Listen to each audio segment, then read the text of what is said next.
you go back, the Quran says that the month of Ramadan is that in which the Quran was revealed. Stop right there.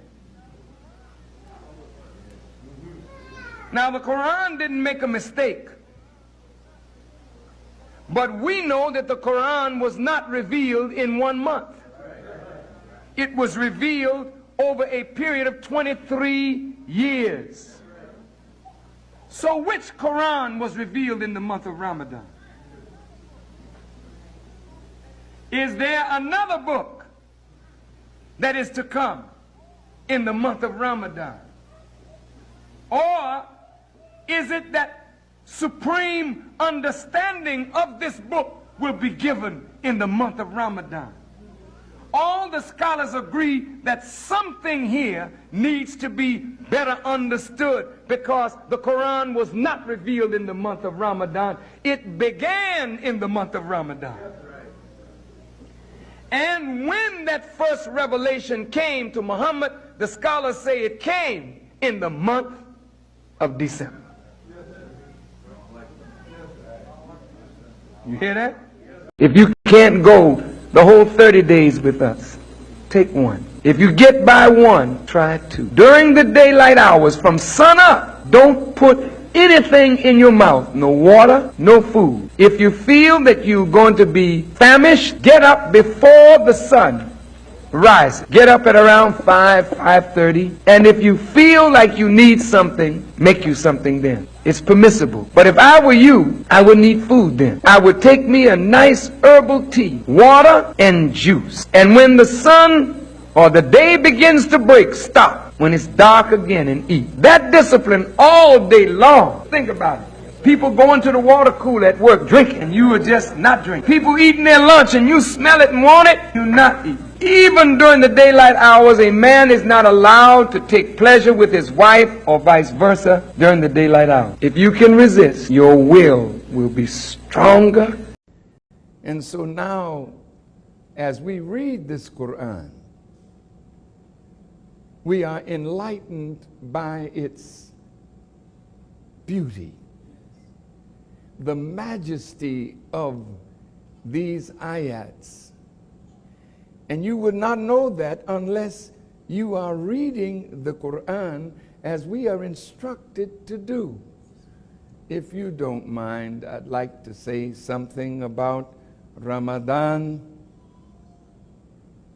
This is a very sacred month. Not just a month of fasting, but a month of challenging ourselves in a way that after this month, when we take the Eid prayer and feast of joy, after having struggled to complete our 30 days, it brings us to a new day, a new year of our Islam. And so I want to say to those who tried, we thank Allah for you, and you are the beneficiaries of your striving. Praise be to Allah. In the name of Allah, the Beneficent and Merciful, I bear witness that there is no God but Allah. And Muhammad is his messenger. I would like to greet you all with the greeting words of peace. We say it in the Arabic language of Assalamu alaikum.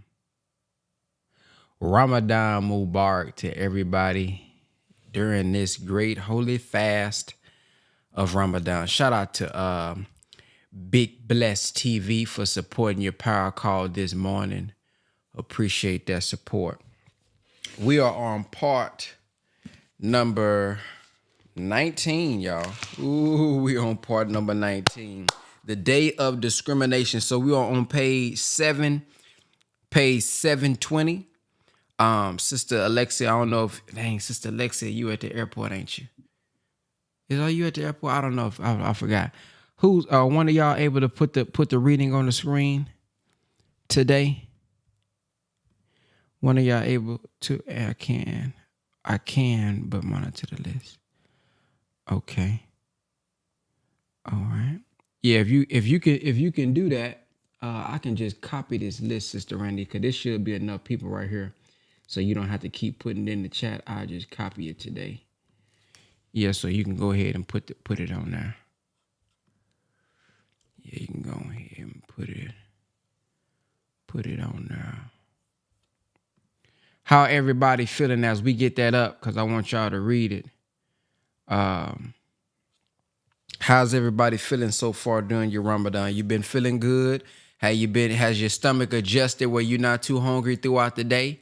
You done got adjusted, you ready? It done got a little bit more easier, right? It done got a little bit more easier, right? I don't really get hungry till about, and I don't even really want to say hungry. I think my mind just know I'm about to get ready to eat till about maybe 30 minutes before it's time to eat. So I've been feeling pretty good lately, man. Now I have been a little sleepy. My sleeping pattern been off a little bit. But other than that, man, been feeling pretty good, man. Feeling pretty good.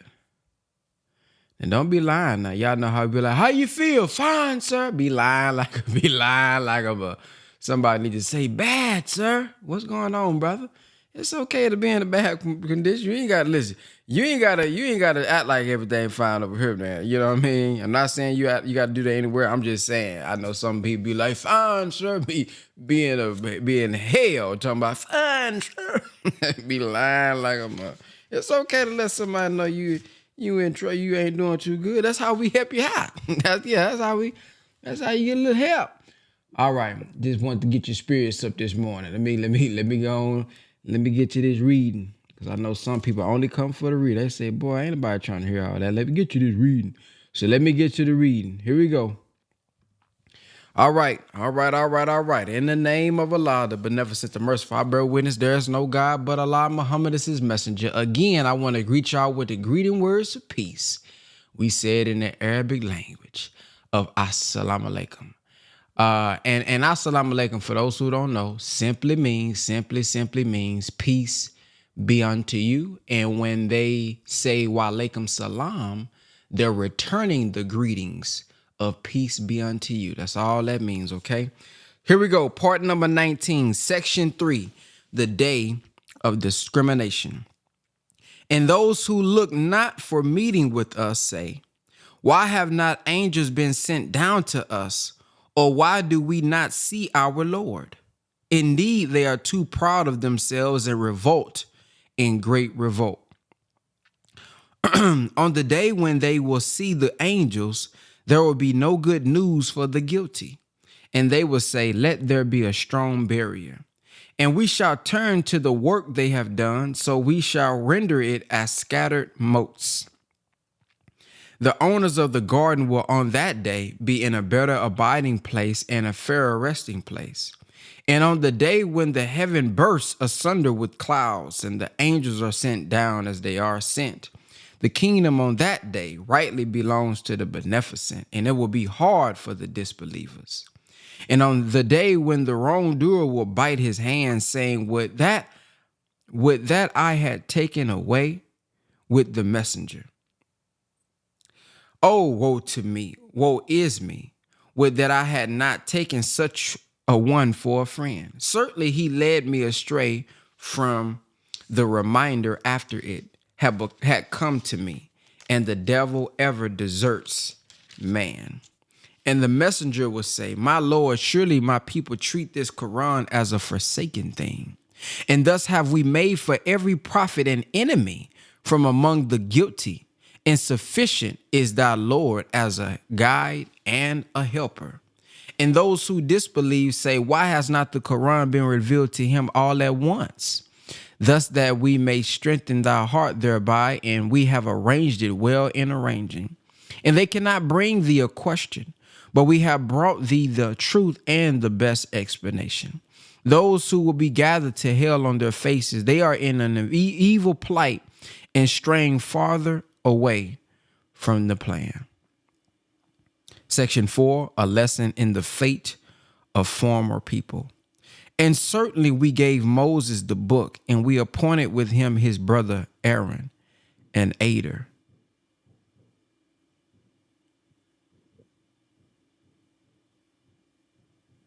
Sound like firecrackers outside. I'm sorry.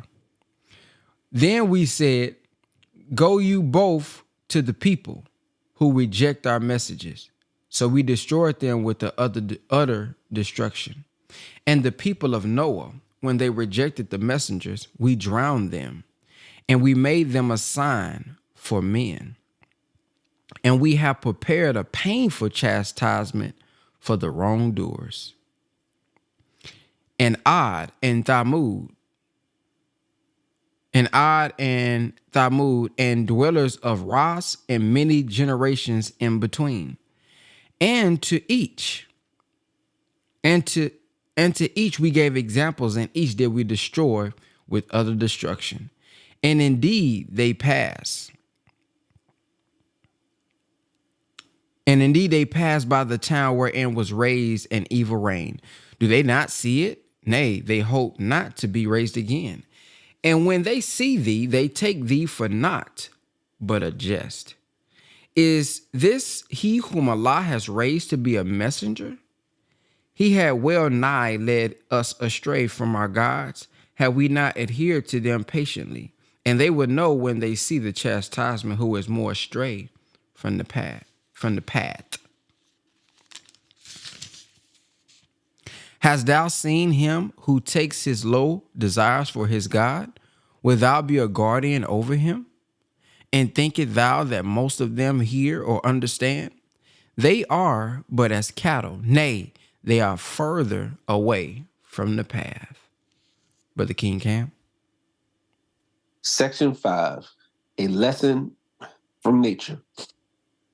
Seest thou not how thy Lord extends the shade? And if he pleased, he would have made it stationary. Then we have made the sun an indication of it. Then we take it to ourselves, taking little by little. And he it is who made the night a covering for you, and sleep a rest. And he made the day to rise up again. And he it is who sends the winds as good news before his mercy, and we send down pure water from the clouds, that we may give life thereby to a dead land, and give it for drink to cattle and many people that we have created. And certainly we repeat this to them that they may be mindful. But most men consent to naught but denying. And if we please, we could raise a warner in every town.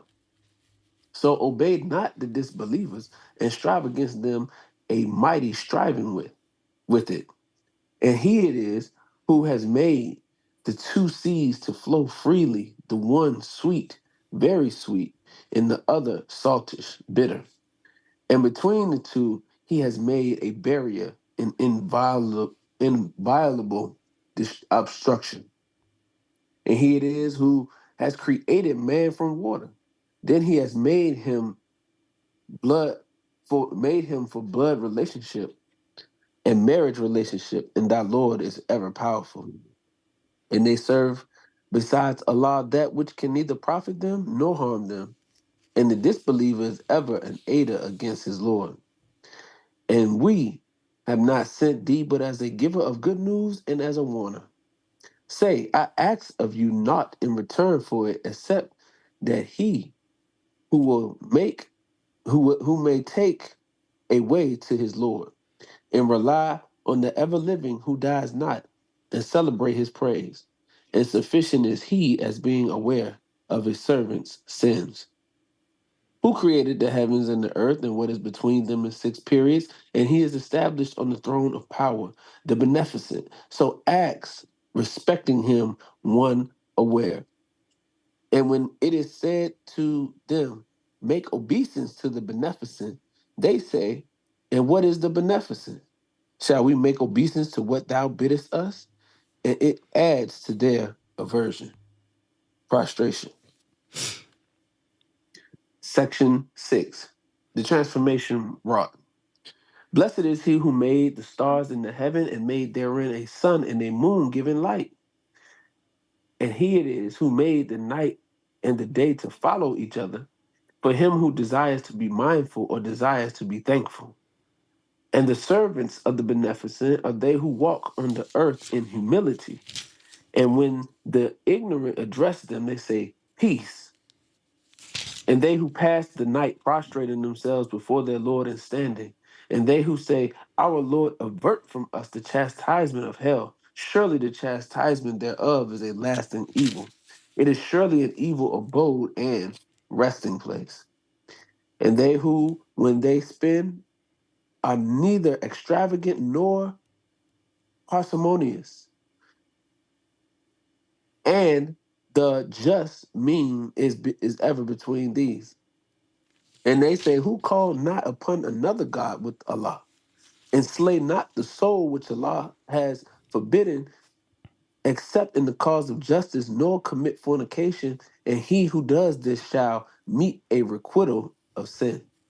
The chastisement will be doubled to him on the day of resurrection, and he will abide therein in abasement. Except him who repents and believes and does good deeds, for such Allah changes their evil deeds to good ones, and Allah is ever forgiving, merciful. And whoever repents and does good, he surely turns to Allah a goodly turning.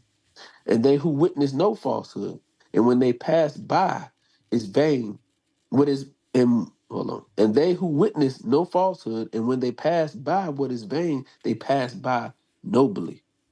And they who, when reminded of the messengers of their Lord, fall not down, thereat deaf and blind. And they who say, our Lord, grant us and our wives and our offspring the joy of our eyes, and make us leaders for those who guard against evil.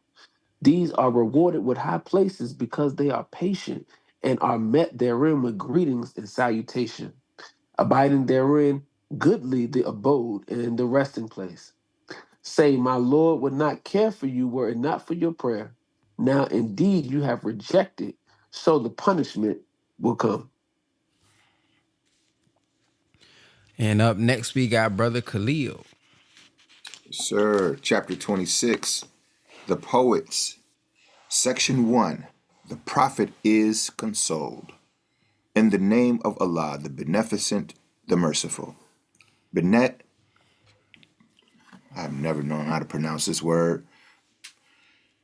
Benignant, Benignant. benignant. Thank you, brother. Benignant, hearing, knowing God. These are the verses of the book that makes manifest. Perhaps thou wilt kill thyself with grief because they believe not. If we please, we could send down on them a sign from heaven so that their necks would bend before it, and there comes not to them a new reminder from the beneficent, but they turn away from it. They indeed reject, so the news will soon come to them of that at which they mock. See they not the earth, how many of every noble kind we cause to grow in it? Surely in this is a sign, yet most of them believe not. And surely thy Lord is mighty and the merciful. Section 2, Moses is called and sent to Pharaoh. And when thy Lord called Moses, saying, go to the iniquitous people, the people of Pharaoh, will they not guard against evil? He said, my Lord, I fear that they will reject me, and my breast straightens, and my tongue is not eloquent. So send for Aaron too. And they have a crime against me, so I fear that they will kill me. He said, by no means. So go you both with our signs. Surely we are with you, hearing. Then come to Pharaoh and say, we are bearers of a message of the Lord of the worlds. Send with us, children of Israel.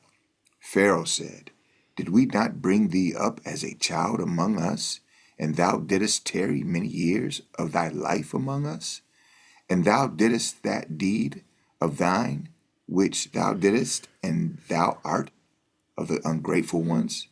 He said, I did it then when I was of those who err. So I fled from you when I feared you. Then my Lord granted me judgment and made me of the messengers. And it is a favor of which thou remindest me that thou hast enslaved the children of Israel.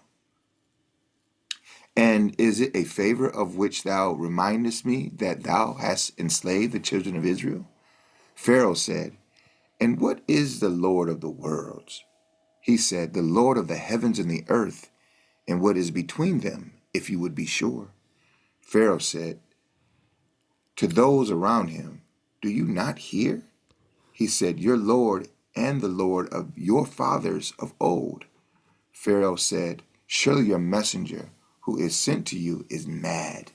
He said, The Lord of the east and the west, and what is between them, if you have any sense.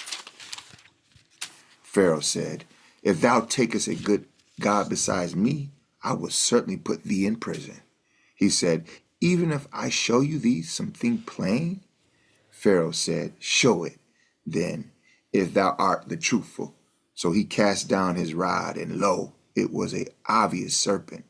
And he drew forth his hand, and lo, it appeared white to the beholders. Section 3. Sister Fatima. Section 3. Moses and the enchanters. Pharaoh said to the chiefs around him, Surely this is a skillful enchanter who desires to turn you out of your land with his enchantment. What is it then that you counsel?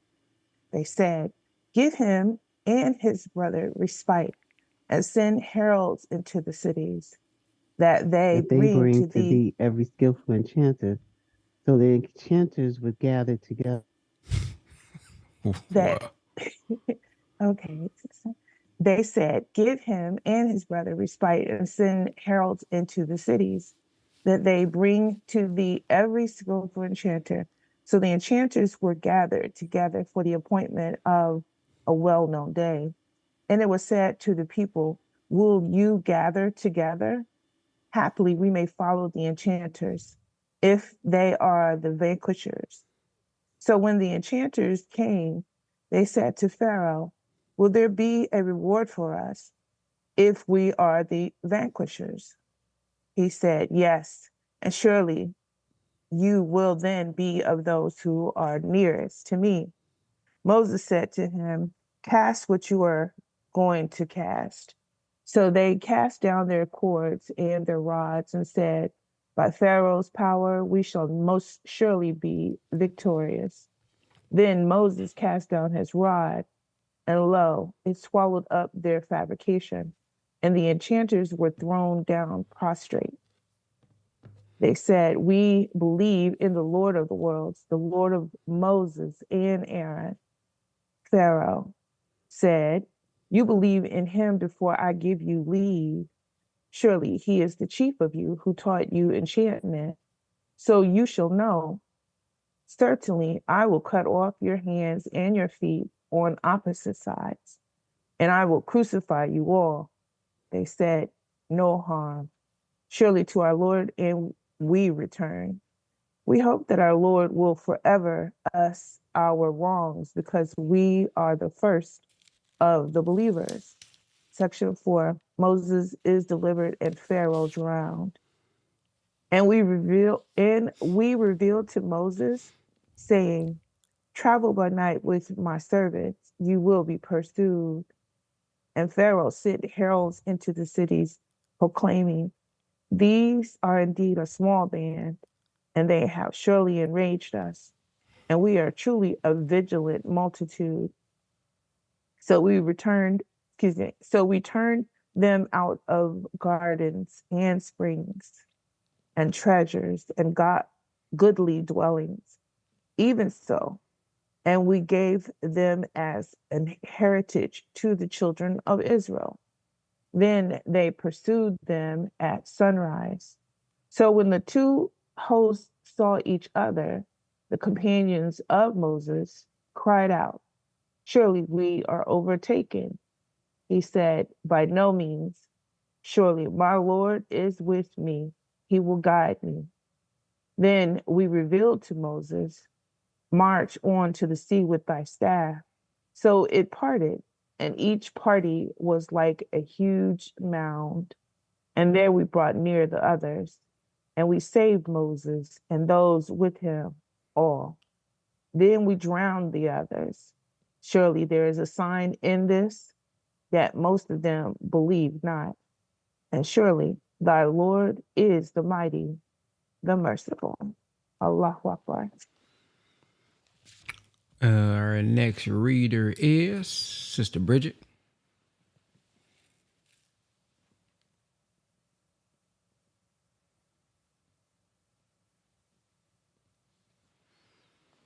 All right, Sister Grace.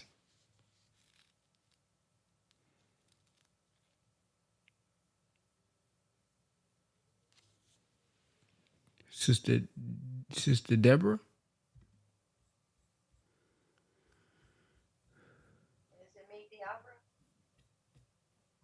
Sister Diabra, Brother Ben.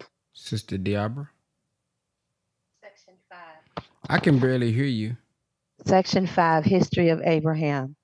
And recite to them the story of Abraham when he said to his sire and his people, "What do you worship?"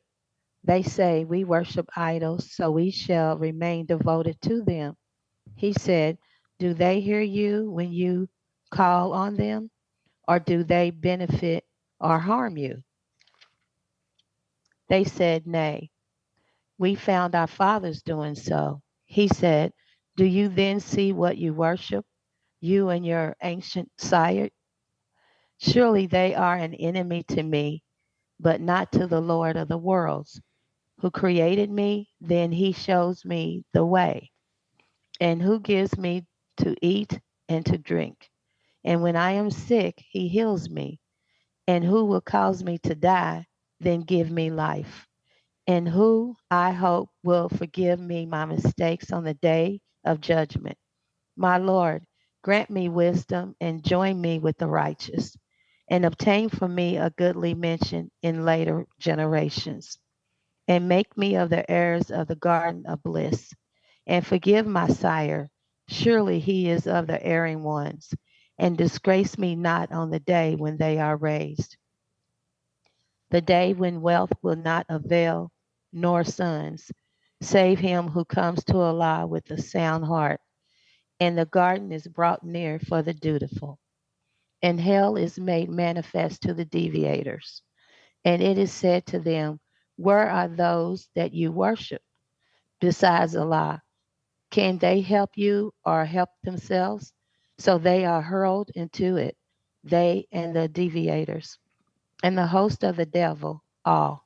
They will say, while they quarrel therein, "By Allah, we were certainly in manifest error when we made you equal with the Lord of the worlds, and none but the guilty led us astray. So we have no intercessors, not a true friend. Now, if we could but once return, we would be believers. Surely there is a sign in this, yet most of them believe not. And surely my Lord is the mighty, the merciful." Section 6, History of Noah. The people of Noah rejected the messengers. When their brother Noah said to them, "Will you not guard against evil? Surely I am a faithful messenger to you. So keep your duty to Allah and obey me. And I ask of you no reward for it. My reward is only with the Lord of the worlds. So keep your duty to Allah and obey me." They said, "Shall we believe in thee and the meanest follow thee?" He said, "And what knowledge have I of what they did? Their reckoning is only with my Lord, if you but perceive. And I am not going to drive away the believers. I am only a plain warner." They said, "If you desist not, O Noah, thou wilt certainly be stoned to death." He said, "My Lord, my people give me the lie. So judge thou between me and them openly, and deliver me and the believers who are with me." So we delivered him and those with him in the laden ark. Then we drowned the rest afterwards. Surely there is a sign in this, yet most of them believe not. And surely thy Lord is the mighty, the merciful. Section 7, Brother Demi. Assalamu alaikum. History of Hud. Aid gave the lie to the messengers. When their brother Hud said to them, will you not guard against evil? Surely I am a faithful messenger to you. So keep your duty to Allah and obey me. And I ask of you no reward for it. Surely my reward is only with the Lord of the worlds. Do you build on every height a monument? You only sport, and you make fortress that you may abide. And when you seize as tyrants. So keep your duty to Allah and obey me, and keep your duty to him who aids you with that which you know. He aids you with cattle and children, and gardens and fountains. Surely I fear for you the chastisement of a grievous day. They said, it is the same to us whether thou admonish or art not one of the admonishers. This is not by a fabrication of the ancients, and we will not be chastised. So they rejected him, then we destroyed them. Surely there's a sign in this, yet most of them believe not. And surely thy Lord is the mighty, the merciful. History of Salih. Thamud gave the lie to the messengers. When their brother Salih said to them, will you not guard against evil? Surely I am a faithful messenger to you. So keep your duty to Allah and obey me. And I ask of you no reward for it. My reward is only with the Lord of the worlds. Will you be left secure in what is here? In gardens and fountains, and the cornfields and the palm trees, having fine flower spikes. And you hew houses out of the mountains exultingly. So keep your duty to Allah and obey me, and obey not the biting of the extravagant, who make mischief in the land and act not aright. They said, thou art only a deluded person. Thou art not but a mortal like ourselves. So bring a sign if thou art truthful. He said, this is a she-camel. She has her portion of water, and you have your portion of water at an appointed time. And touch her not with evil, lest the chastisement of a grievous day overtake you. But they hamstrung her, then regretted. So the chastisement overtook them. Surely there is a sign in this, yet most of them believe not. And surely thy Lord is the mighty, the merciful. History of, I'm sorry. Was Thank you. Yes, sir. Section 9, Brother Remus. Yes, sir. Section 9, History of Lot. The people of Lot gave the lie to the messengers. When their brother Lot said to them, will you not guard against evil? Surely I am a faithful messenger to you. So keep your duty to Allah and obey me. And I ask of you no reward for it. My reward is only with the Lord of the worlds. Do you come to the males from among the creatures and leave your wives whom your Lord has created for you? Nay, you are a people exceeding limits. They said, if thou desist not, O Lot, thou wilt surely be banished. He said, surely I abhor what you do. My Lord, deliver me and my followers from what they do. So we delivered him and his followers all, except an old woman among those who remained behind. Then we destroyed the others, and we rained on them a rain, and evil was the rain on those warned. Surely there is a sign in this, yet most of them believe not. And surely thy Lord is the mighty, the merciful. Section 10, History of Shu'aib. The dwellers of the grove gave the lie to the messengers. When Shu'aib said to them, will you not guard against evil? Surely I am a faithful messenger to you. So keep your duty to Allah and obey me. And I ask of you no reward for it. My reward is only with the Lord of the worlds. Give full measure and be not of those who diminish, and weigh with a true balance, and wrong not men of their dues, and act not corruptly in the earth, making mischief. And keep your duty to him who created you and the former generations. They said, "Thou art only a deluded person, and thou art not but a mortal like ourselves, and we deem thee to be a liar. So cause a portion of the heaven to fall on us, if thou art truthful." He said, "My Lord knows best what you do." But they rejected him. So the chastisement of the day of covering overtook them. Surely it was the chastisement of a grievous day. Surely there is a sign in this, yet most of them believe not. And surely thy Lord is the mighty and merciful.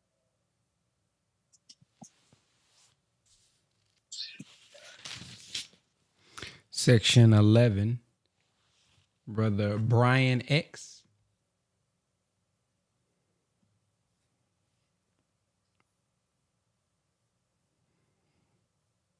All right, Sister Talia.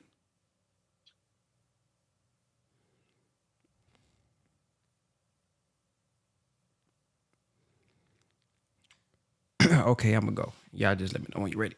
Section 11, Prophets' opponents warned.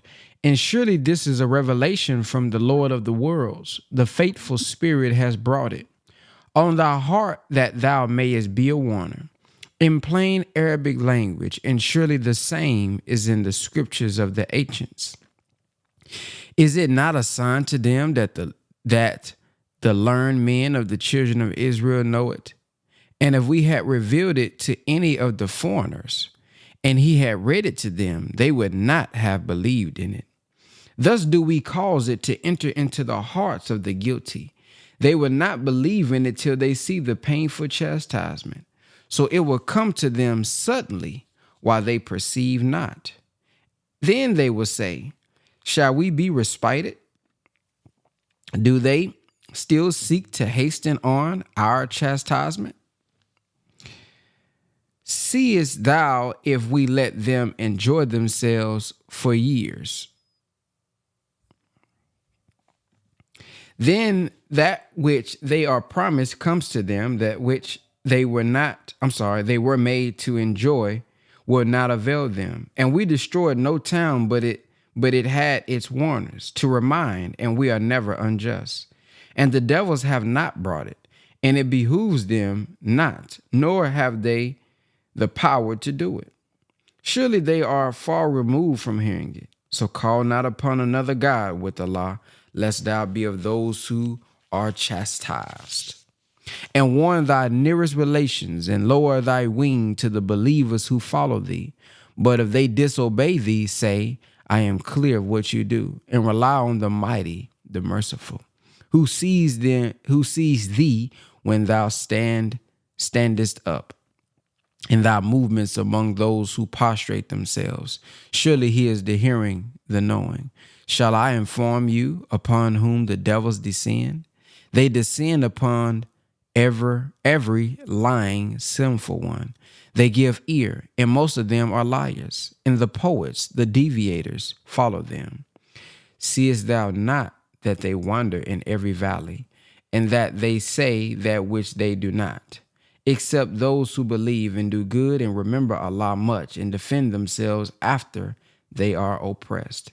And they who do wrong will know to what final place of turning they will turn back.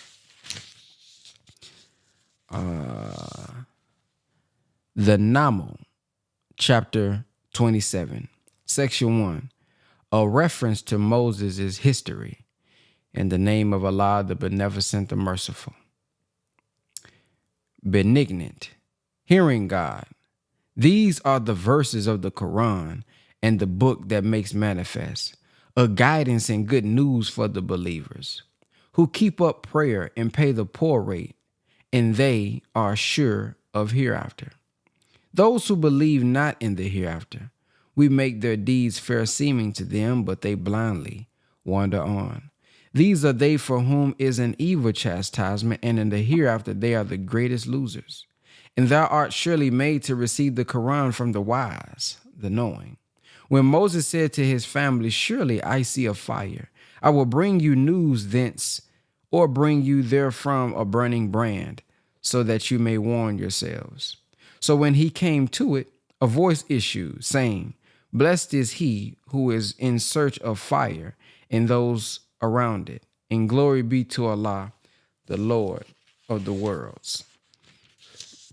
O Moses, surely I am Allah, the mighty, the wise, and cast down thy rod. So when he saw it in motion as if it were a serpent, he turned back retreating and did not return. O Moses, fear not. Surely the messengers fear not in my presence. Nor he who does wrong, then does good instead after evil. Surely I am forgiving, merciful. And put thy hand into thy bosom. It will come forth white without evil, and 9 signs to Pharaoh and his people. Surely they are a transgressing people. So when our clear signs came to them, they said, this is clear enchantment. And they denied them unjustly and proudly, while their souls were convinced of them. See, then what was the end of the mischief makers? All right, Brother DeAndre.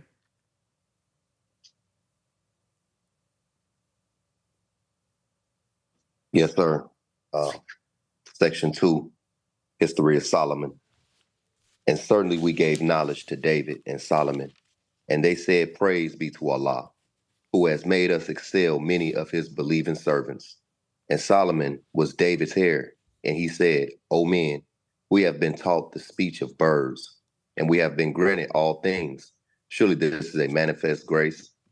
And his host of the jinn and the men and the birds were gathered to Solomon, and they were formed into groups until when they came to the valley of the Nam, and the Namalites said, O Nam, enter your houses, lest Solomon and his host crush you while they know not.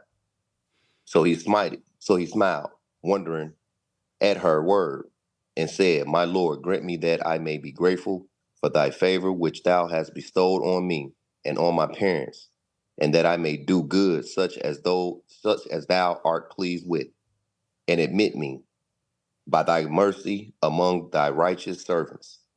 And he reviewed the birds, then said, How is it I see not Hud? Or is it that he is one of the absentees? I will certainly punish him with a severe punishment, or kill him, or he shall bring me a clear excuse. He tarried not long, then said, I have compassed that which thou hast not compassed, and I have come to thee from Saba with sure information. I found a woman ruling over them, and she has been given of everything, and she has a mighty throne. I found her and her people adoring the sun instead of Allah, and the devil has made their deeds fair seeming to them, and turned them from the way. So go they not aright. So they that worship not Allah, who brings forth what is hidden in the heavens and the earth, knows what you hide and what you proclaim. Allah, there is no God but He, the Lord of the mighty throne. Prostration.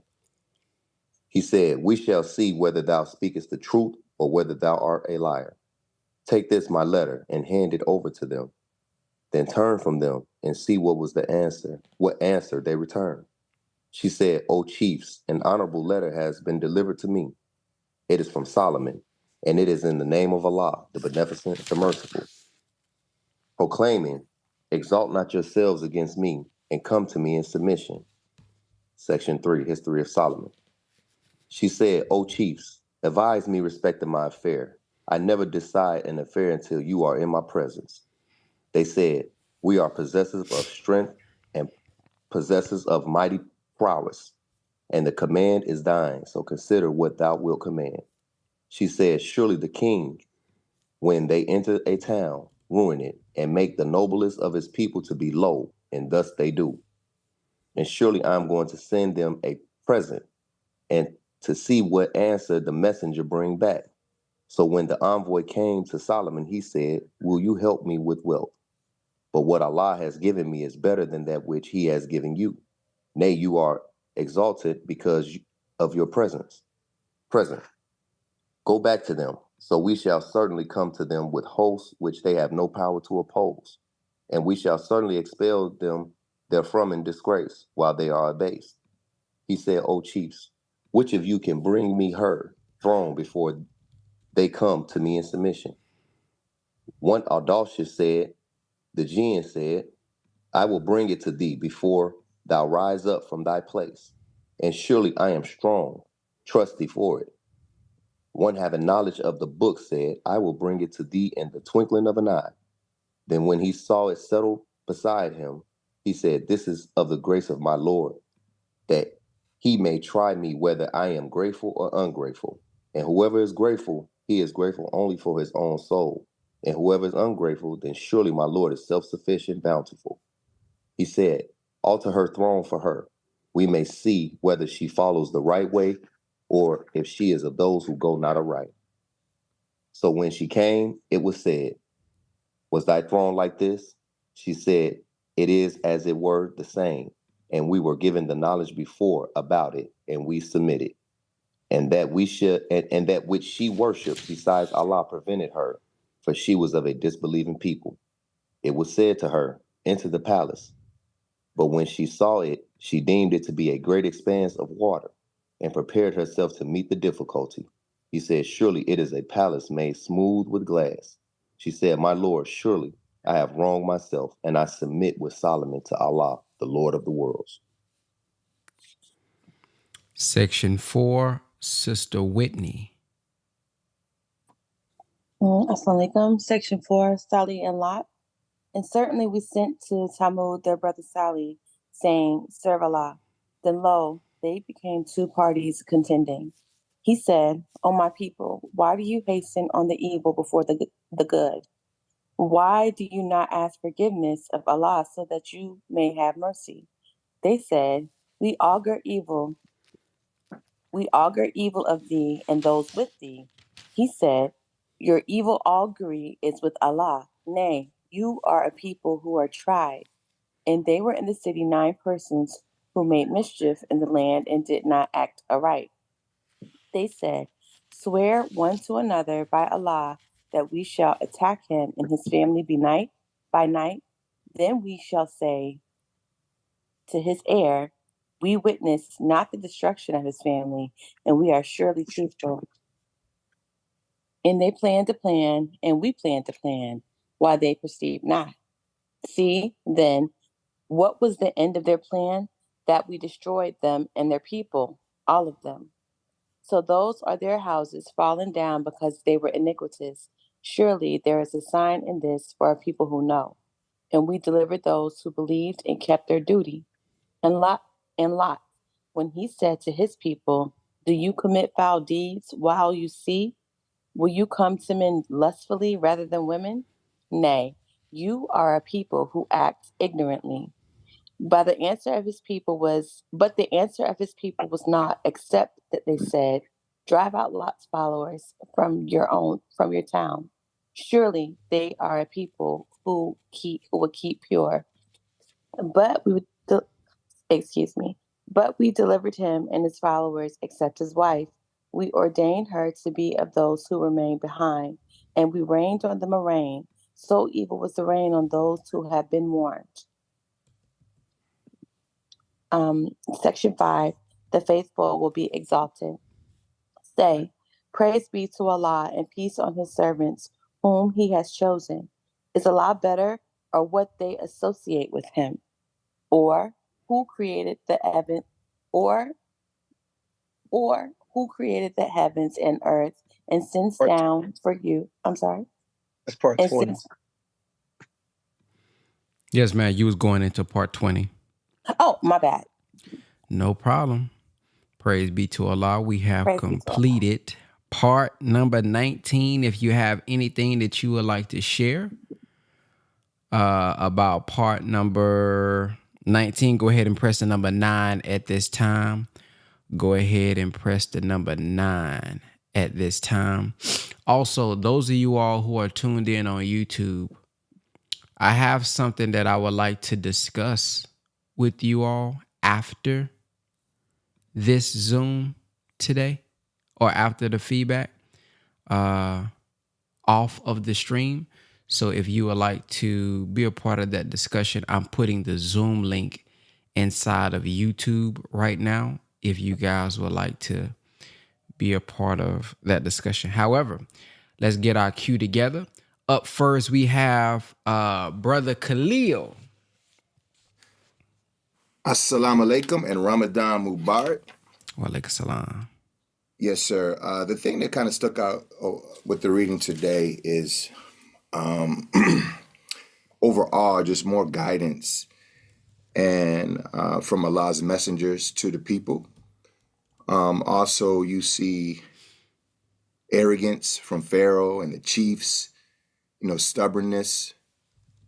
And then again, we see where the people and the chiefs of that day are telling the messengers that they disbelieve that what the messenger is bringing to them is enchantment.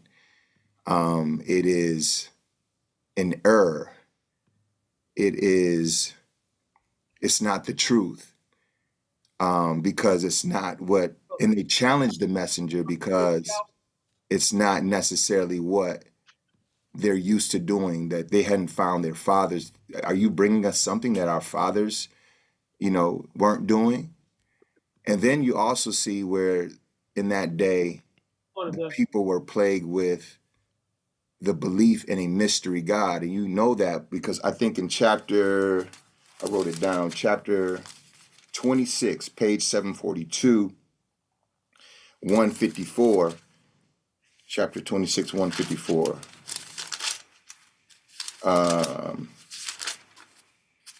There was a conversation and it made me think of a mystery God, because thou art not but a mortal like ourselves. You see that being said by the people of that day to the messenger, that they're just mortals like ourselves. They're just human beings like ourselves. And that made me think of today, how the Honorable Elijah Muhammad bust up this whole idea that God is a mystery and God is a spook, or God is this formless something, and that it doesn't necessarily have to come in this magical, spiritual way that we believe in God today. That's the God of Yaqub, a mystery, unknown, spooky, mysterious. But God is a man, and you could see that the people were plagued with rebellion, plagued with this concept of God being a mystery, because they're telling the messenger when he's bringing them clear news, you're just a mortal. So you can see they have no respect for human beings. They have no respect for man, because they believe that man is just a mortal. They're just, they're nothing. But God is in man. And so that's what makes the Honorable Elijah Muhammad's message so relevant, is because it comes to bust up that old concept of God and ushers in the reality of God. And so it just brought to mind why the people are so rebellious and so stubborn, because they have this concept that God cannot appear in a man, or that God cannot possess, or that man can't possess the spirit of God without it coming in some kind of mysterious, spooky like manner. So that's what stuck out. Thank you, beloved. Assalamu alaikum. Wa alaikum salam. Sister, I'm sorry, go ahead, Sister Randisha. Assalamu alaikum, family. Sister Shireen. Assalamu alaikum and Ramadan Mubarak. So what stuck out to me is literally what brother just talked about. But when I woke up during the night, what came to me is that we think as adults in the Black community, we still think like children. Excuse me. And if anybody works around children, we know that their main excuses are, I wasn't the only one and I didn't know.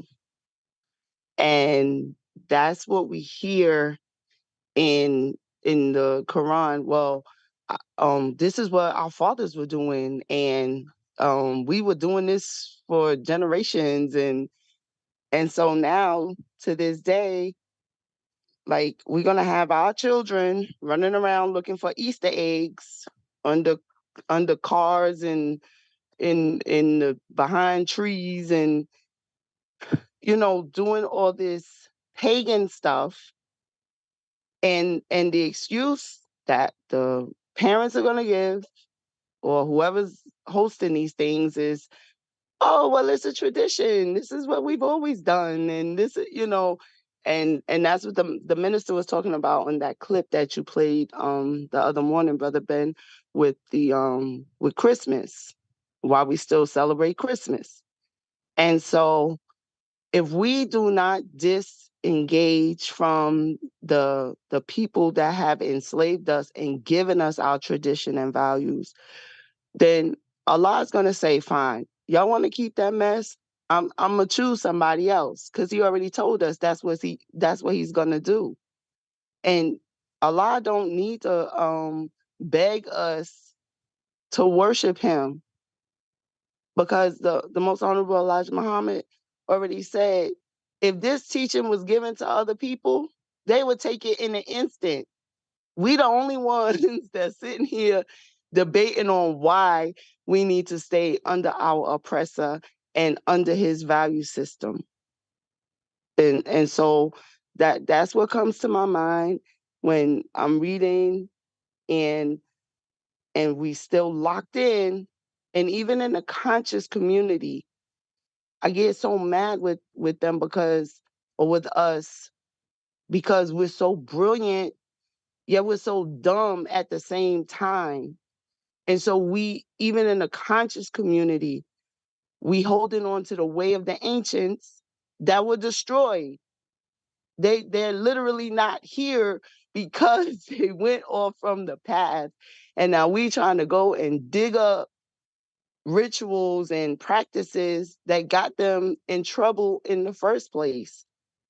And then the ones that are more modernly conscious, they won't acknowledge their father right now, the most honorable Elijah Muhammad.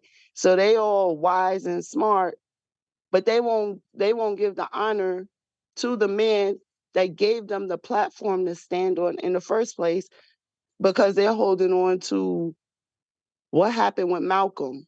So they'd rather listen to their enemy, give them their talking points about what happened. They were not there. They did not follow him in that time, and they don't even follow him now. You ask one of them to stop getting high or stop eating pork, and they'll come up with all kind of excuses to keep doing it. But then they talking about y'all killed Malcolm. So I'm done. Have a good day, y'all. Assalamu alaikum. Walaikum salam. Brother King Cam? Assalamu alaikum. Walaikum salam. One of the verse that stood out to me was in Surah 25:63, where it talked about humility. And it says, and the servants of the beneficent are they who walk on the earth in humility. And when the ignorant address them, they say peace. And that stood out to me because also in the Bible it said, blessed are the peacemakers. And when you see the example before us in the Honorable Minister Louis Farrakhan, you see one of his characteristics that exudes is his humility, because the scripture says that the servants of the beneficent are they who walk on the earth in humility.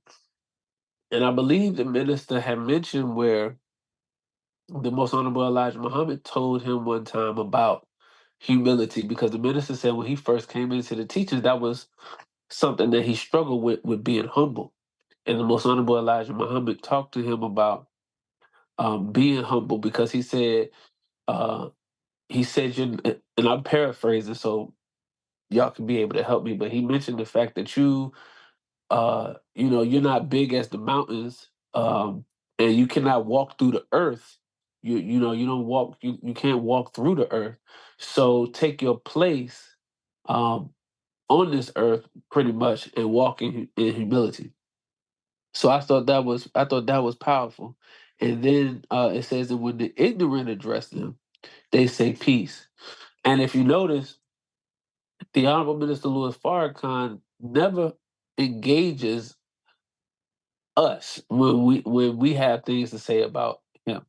You know, it's a lot of people in our community, in the Black community, that have said all things manner of evil against the minister, but the minister necessarily he don't really address us like that. He may correct a few things, but he always redirects to the enemy. He always redirects to the enemy and focuses on what made us into what we have been, what we have become. Because he knows that we are ignorant, and he knows that we've been made that way by our open enemy. So he never addresses us. He always says peace, and then he continues to teach us so that we can raise in consciousness. So that's what stood out to me this morning. I'm in 25, chapter 25, verse 63. Assalamu alaikum. Yes, sir. Assalamu alaikum, Brother Daniel. Yes, ma'am. What stood out to me was the Surah 27 in the beginning of it, and when the Bismillah was mentioned, and that we are in part 19. And I can remember Mother Tainetta speaking about how from Surah 9, if you include Surah 9 and count all the way to the Surah 27, you get exactly 19. And that missing Bismillah in 9 appears in the letter that was written to Queen Sheba. That stood out to me because I was thinking about the narrative wherein Queen Sheba walked across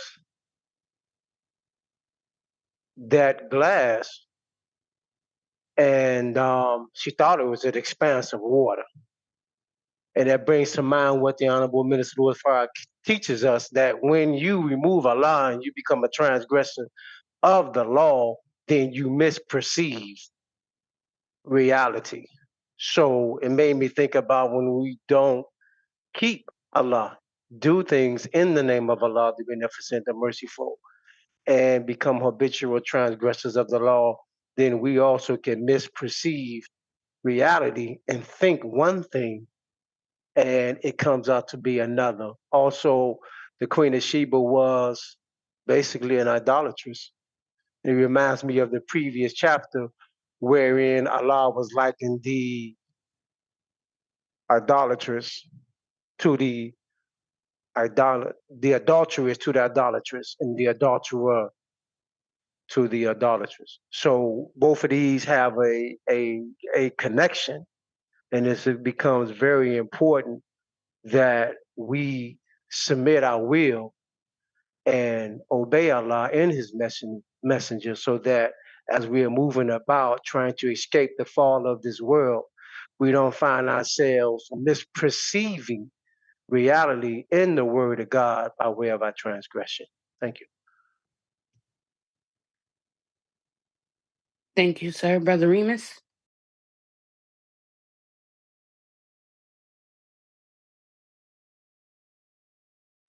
Brother Yes, Remus? Okay, yes, ma'am. yes, sir. Okay, family, assalamu alaikum, Ramadan Mubarak. Section 11, Ayat 208, page 747, stood out to me in the time we're living in here. And it says, 207 before that says, it's under the section Prophets, Opponents Warn. Section 11, 207 says, that which they were made to enjoy will not avail them. And we destroyed no town, but it had its warners to remind, and we are never unjust. So I thought about the minister when he says he had his thoughts back in the day, and he shared with us that he said, Allah, will not America be sent a warner? Will not we get sent somebody, we so-called Negroes, will not we get somebody sent to us over here, since 1555. And, that's where he began to see the Most Honorable Elijah Muhammad, and he understood who the Most Honorable Elijah Muhammad was. In Message to the Black Man, Most Honorable Elijah Muhammad has a section called The Judgment. And there's a lot of powerful points in there. Some of the subsections talk about on universal corruption is the beginning. And then it goes into the breakup of the old world. We're talking about a warner, 208. And we destroyed no town, but it had its warners. The day of America's downfall is another subsection in the judgment. America is falling. Her doom is sealed. The decline of the dollar. Who's going to warn America? And we know the minister warned Ronald Reagan, for those that want to pull that up. The resurrection of our people is another section. Make America know her sins. You see the minister doing his job, making America know of her sins and how she's treated the natives of this land, how she's treated the Black so-called Negroes of this land, a house doomed to fall. The fulfillment of prophecies seen. The rise and the fall of the Christian West. Talks about the battle in the sky is near. Ilya Rashad, if you don't know him, he's coming to LA tomorrow, Saturday. Study up on him. The great decisive battle in the sky. The battle in the sky. There was a battle in LA, by the way, in 1942, for what it's worth. And so the regrets of the doubters. Time is at hand. Will you be the winner? My last little bit of time here, I want to just read these words. Allah, whom we praise, comes in a personal master, W.F. Muhammad. Again, we're talking about a warner to America right now. This is what came to my mind. The great Mahdi expected by the Muslims and the Antichrist, the devils, under the name Son of Man, Jesus Christ, Messiah, God, Lord, Jehovah, the last Jehovah, and the Christ.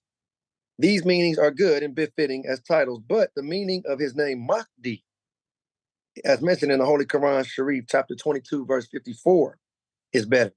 All of these names refer to him. His name, Farad Muhammad, is beautiful in its meaning. He must bring an end to war. We talk about the war of Armageddon in the nation and the war to end all wars. And we're watching the stage being set under the guidance and the understanding of the Minister Farrakhan. And he just warned the Middle East, the Mahdi, representing the Mahdi and the Messiah. I'm bringing all this to light because as we pull these words up and all these prophets and Shu'aib and Hud and Lot is talked about, and all that's beautiful to give us an understanding of what happened at that time. And then when we look at what's going on in 2024, today, making it relevant, one thing I love about the nation is I heard Brother Abdullah at 11:55 back in the day in the final call, he said, what do I care about what was going on in 1402 over in Sussex, England? And if that don't have anything to do with me right here, right now, how, if that doesn't relate to something I'm going through and you can't make that plain to me, what do I care about what was happening on the other side of the world back in the year 3000, whatever? And so I say that because we're so blessed to make it all relevant to our struggle today when you have these teachings. But the last part here says, he must bring an end to war. Talking about Master Muhammad. And the only way to end war between man and man is to destroy the war maker, the troublemaker.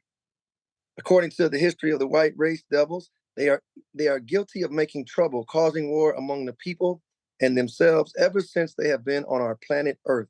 So the God of the righteous has found them disagreeable to live with in peace and has decided to remove them from the face of the earth. God does not have to tell us that they are disagreeable to live with in peace.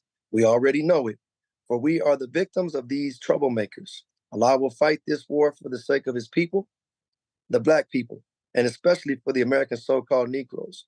As I have said time and again, we, the so-called American Negroes, will be the lucky ones. We are Allah's choice to give life, and we will be put on top of civilization. So we have to know this history as a people. And many of our people, as Sister, I think it's Shireen's her name, mentioned, to watch our people try to find ways to not listen to Elijah and try to repackage his program to us through all these other people and labels and names and try to take the same exact message to the Black man and act like they generated it or something. Oh, reparations. And this has been talked about. This has been, but without a head, we as Black folks, we should understand this. Without a leader and thinking that everybody gonna be their own leader, that's not gonna work. We have the messenger. We have, it says, that which they were made to enjoy will avail them not, will not avail them.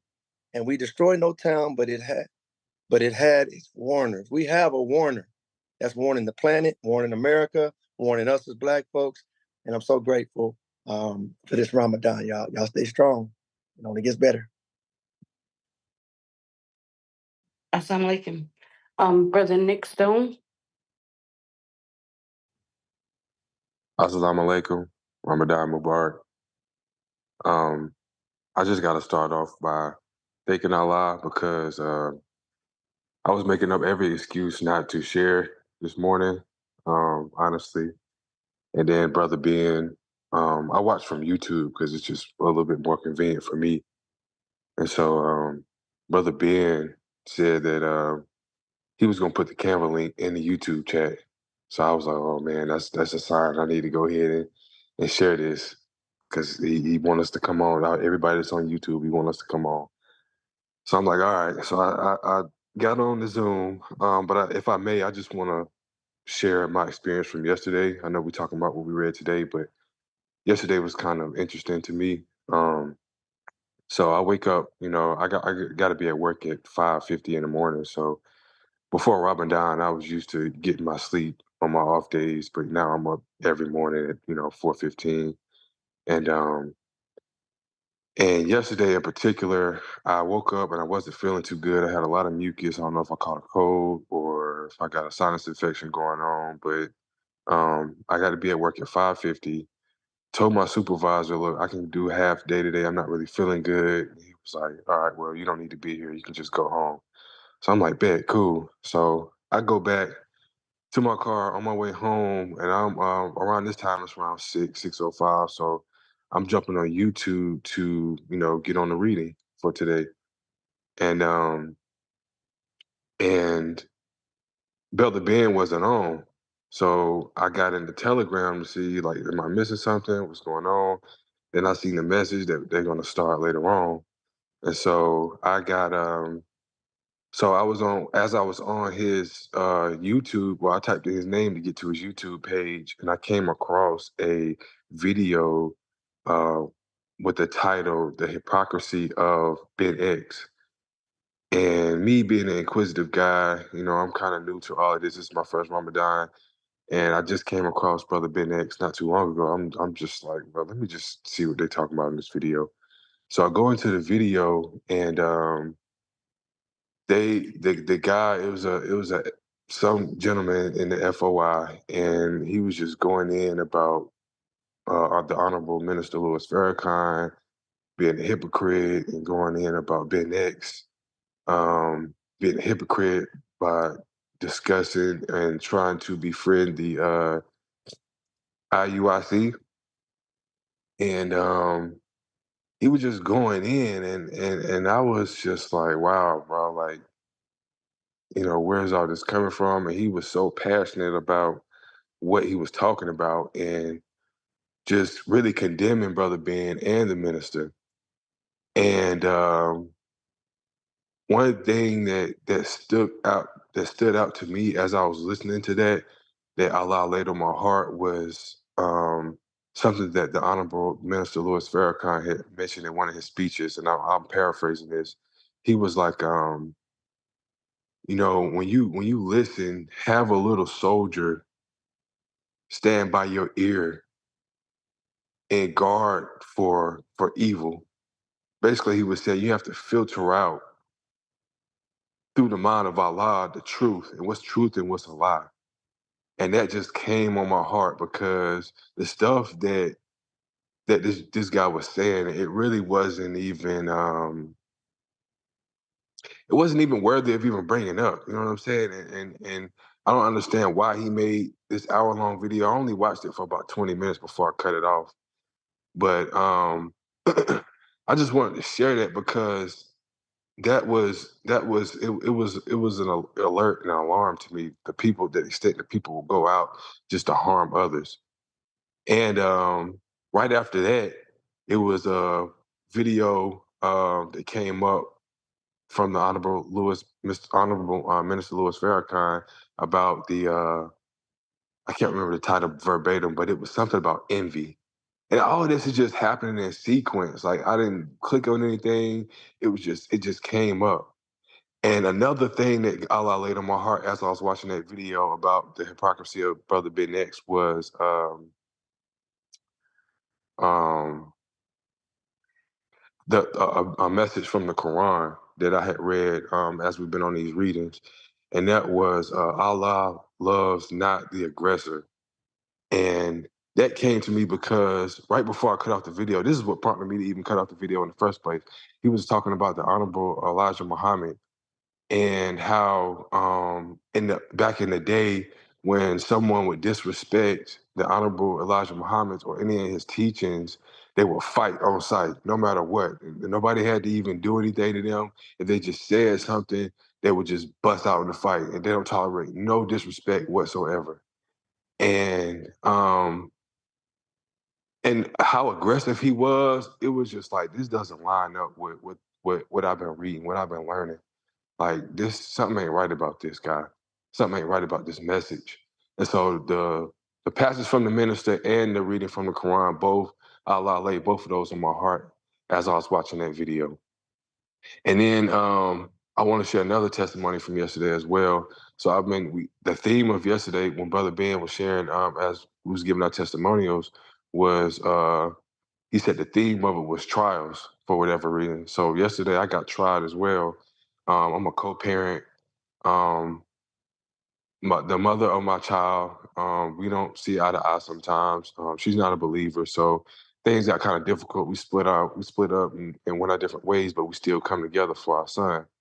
And so yesterday, I went to pick my son up from his daycare, and she just laid it on me out of nowhere, bro. And I'm like, what? Like, where is this coming from? And it kind of got to me because I really wasn't even doing anything. I wasn't feeling good already, and she just hit me left with all this stuff. And kind of afterwards, I meditated on it and how I could have handled it better. And Allah just reminded me that that's that jinn. That's that jinn that came up in you.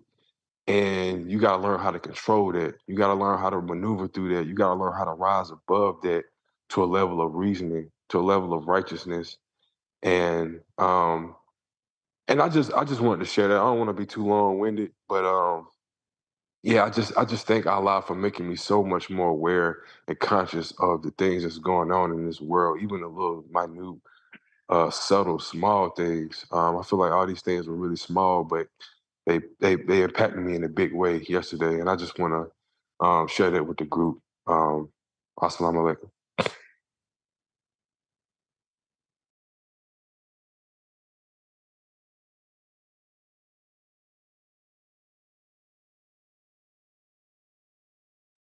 Brother John. Yes, ma'am. Assalamu alaikum, Ramadan Mubarak. And Brother Nick, stay strong, brother. Thank you for that honest, humble testimony, brother. All praise is due to Allah. That was inspiring for me to hear as well. A family, what stood out for me this morning in the reading, a couple things is Surah 26, section 6, the conversation that the disbelievers had with the messenger in the history of Noah. And it reads, so keep your duty to Allah and obey me. They said, shall we believe in thee and the meanest follow thee? And Noah said, and what knowledge have I of what they did? Their reckoning is only with my Lord, and if you but proceed. And I am not going to drive away the believers. That verse, family, reminded me of the argument that our enemies use about the followers of the Honorable Elijah Muhammad and the Honorable Minister Louis Farrakhan. They always use the argument that the meanest of the people follow Minister Farrakhan.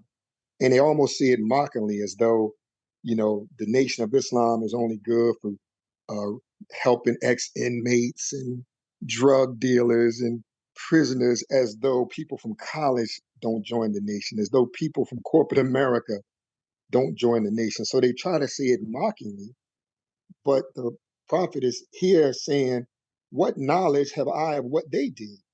I am not going to drive away the believers. And it just reminded me of the words of the Honorable Elijah Muhammad and Minister Farrakhan, that they are not sent here to save Black people from their sins. The Honorable Elijah Muhammad said he was sent to save his people from the sins of white people. And we have to understand, brothers and sisters, that all that we've gone through, we have become, as Minister Farrakhan said, Black white people. We have adopted their sins, but it's just so funny that that argument is used about the followers of the Honorable Minister Louis Farrakhan, that we are the meanest of the people, meaning the lowest. And also in section 9 in the history of Lot, it's very interesting that in the Holy Quran, as you study it, the issue of sodomy is always relating to men and homosexuality. But when you read section 9, it says something very specific too. It says, do you come to the males from among the creatures and leave your wives whom your Lord has created for you? So man, that's bisexuality too. So back then, not only was they homosexual, they had wives. They was doing it, quote unquote, the right way, but they were leaving their wives and engaging. The Holy Quran doesn't deal much with women in that light, but if you go to Surah 4, verse 16, it talks about the indecencies of women. So this is prevalent in our community, family. The Holy Quran says the devil has made evil fair seeming. And what the enemy has done, in my humble opinion, they've legislated sin. So once you legislate sin, you make it fair seeming. So we have to go to war with our youth. We have to go to war with our children, because and let them know, just because the enemy has legislated sin, it's okay to drink alcohol over 21. It's okay to smoke as long as you're of age. It's okay to be a lesbian and a homosexual. Because it's legislated doesn't make it right. And my last point I was sharing with a brother, we were talking about the political landscape. And I said that the Black man today, it almost looks like we are like Jesus on the cross between two thieves.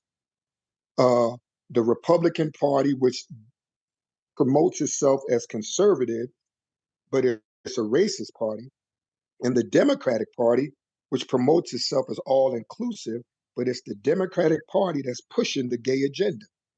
And so I was saying to the brother, listen, no matter where you go, the Republicans act like they're not for homosexuality, but they do it.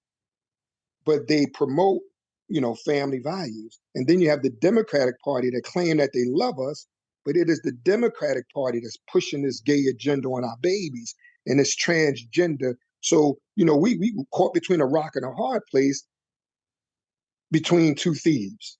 And so we just should follow the Honorable Minister Louis Farrakhan. He said we don't need a third party.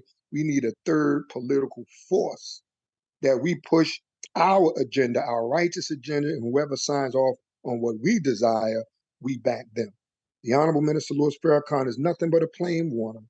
And our rejection of him and the arguments made against him are the same as they were in earlier times. Thank you, family. Assalamu alaikum.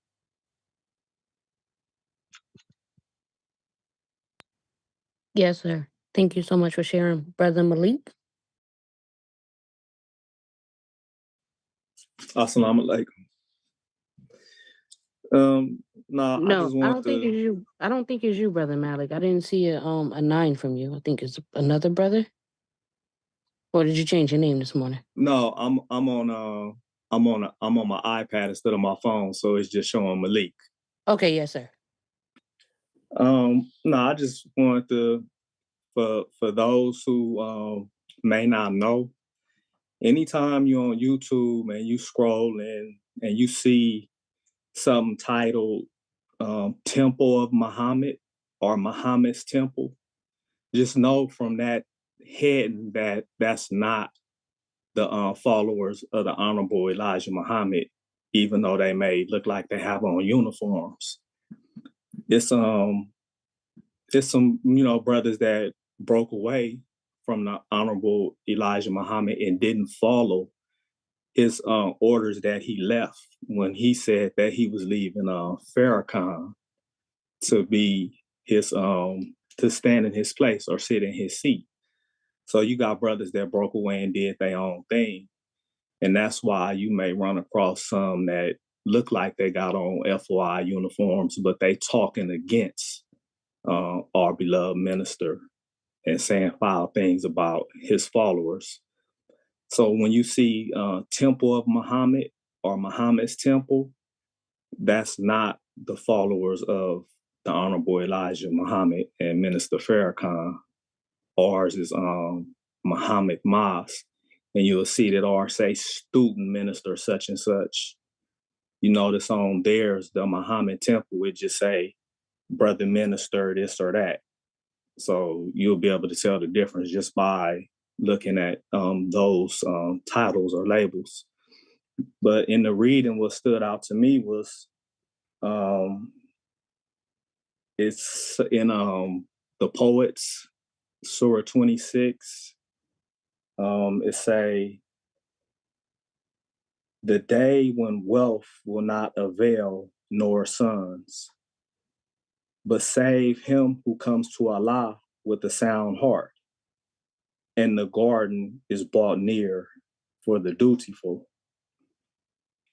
So it's basically trying to get us to understand that it's not the outside things that make us who we are, but Allah want the core of us.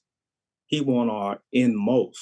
He want the inmost parts of us, so that if Allah and His word and His truth is rooted deep within our heart, then our actions and the way we think and what come up out of us is going to automatically be in line with what Allah wants. And a lot of us here at the garden and, coming from a past history where we was taught that heaven and this pie in the sky and all this extra stuff, it really take us from focusing on the work that we supposed to be doing within and making sure we have control of our thoughts, control of the way we feel, control of all the things that go into our ears and our eyes, because it's really about the value of you as a person and your inner peace. Once you have inner peace, that's compared to a garden. Because when you have that inner peace to where it really don't take money or material things or a lot of external things to make you feel secure or feel like you somebody, then that's when you have that comfort and that peace within, to where you could just read on some of Allah's word, or you could listen to a lecture from the minister and you feel good, you comforted. And that's that garden. Because you could have all the material things in the world, but if your heart is not in the right place and you're not right within, then you really gonna have these material things, but you're gonna have a lot of hell in your life. You're gonna have a lot of drama and conflict. So it always compare those who obey Allah and obey His messenger. It always put them in the category of a garden where they comforted and it's ease and they have peace. And then those who disobey or live going against the word of Allah, His commands, it's always hellfire, always a chastisement, always some type of conflict or drama going on. So at the root of what we getting is for us to really make sure that we good as an individual, because we each have to have that struggle within, so that when it comes to a community life or it comes to a group of believers functioning together, we can have a peaceful community, because each one of us have went inside to go through that inner struggle, that jihad bin nafs, that war within self. where you do what it takes to get you right, so that when you functioning with those around you outside of you, it's gonna all be right, because we all have took it upon ourselves to go through that struggle and get ourselves together. And that's what I got from that. Assalamu alaikum. Wa alaikum salam. So we have Sister Sherry. Assalamu alaikum. Wa alaikum Ramadan. salam. Yes, Ramadan Mubarak. Ramadan Kareem. Yes, sir. I'm just what the brother was just speaking um, about the hypocrites and everything, and in the nation, and that because it is a lot of hypocrites and agents in the nation, but it also is people like he said he was speaking about that that's not a part of uh, the Nation of Islam, not under the leadership of the Most Honorable Elijah Muhammad, in the direction of Minister Louis Farrakhan, the Honorable Minister Louis Farrakhan. So we have to be.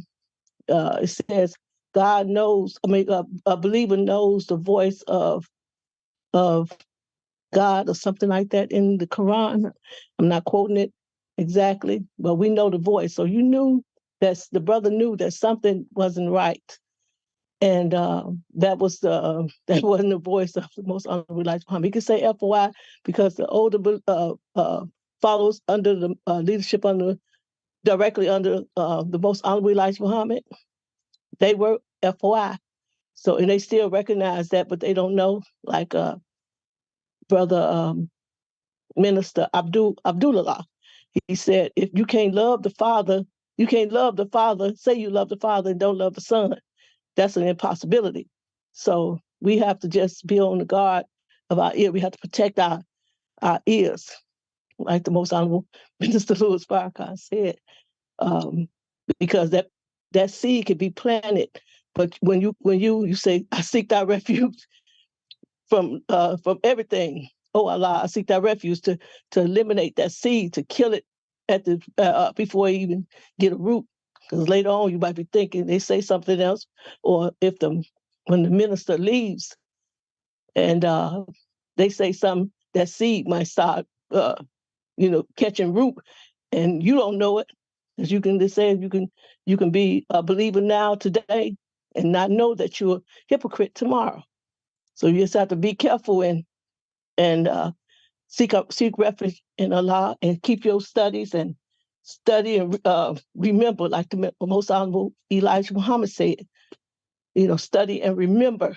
That's the thing. Study, remember the voice of Allah. That's the key thing, the voice of Allah. And if it don't start, then don't keep it. I mean, if it don't sound like what the Most Honorable Elijah Muhammad said, or what the Honorable Minister Louis Farrakhan said, discard it immediately. Get thee behind me, Satan, and keep it moving, because we are in the trials now. The purified ones. The purified ones. If you want to be a purified one, you have to listen to the voice and the language. Go to MGT class and go to FY class and learn the language of Allah. So right now, I have I started off doing Ramadan, but I have a medical condition, so I'm donating to the needy. And today I'm trying to do it today. Every day it's like, okay, oh Allah, seek thy refuge, because I have to take my medicine. But sometimes. So I just thank Allah for just being in the Nation of Islam. Like Student Minister Dr. Wesley said, it's a great time to be in the Nation of Islam today. So we just have to do that and do what we have to do to save our souls. It's not saving, you have to save your soul. Everybody have to save their soul. And you have to get the word out to our people.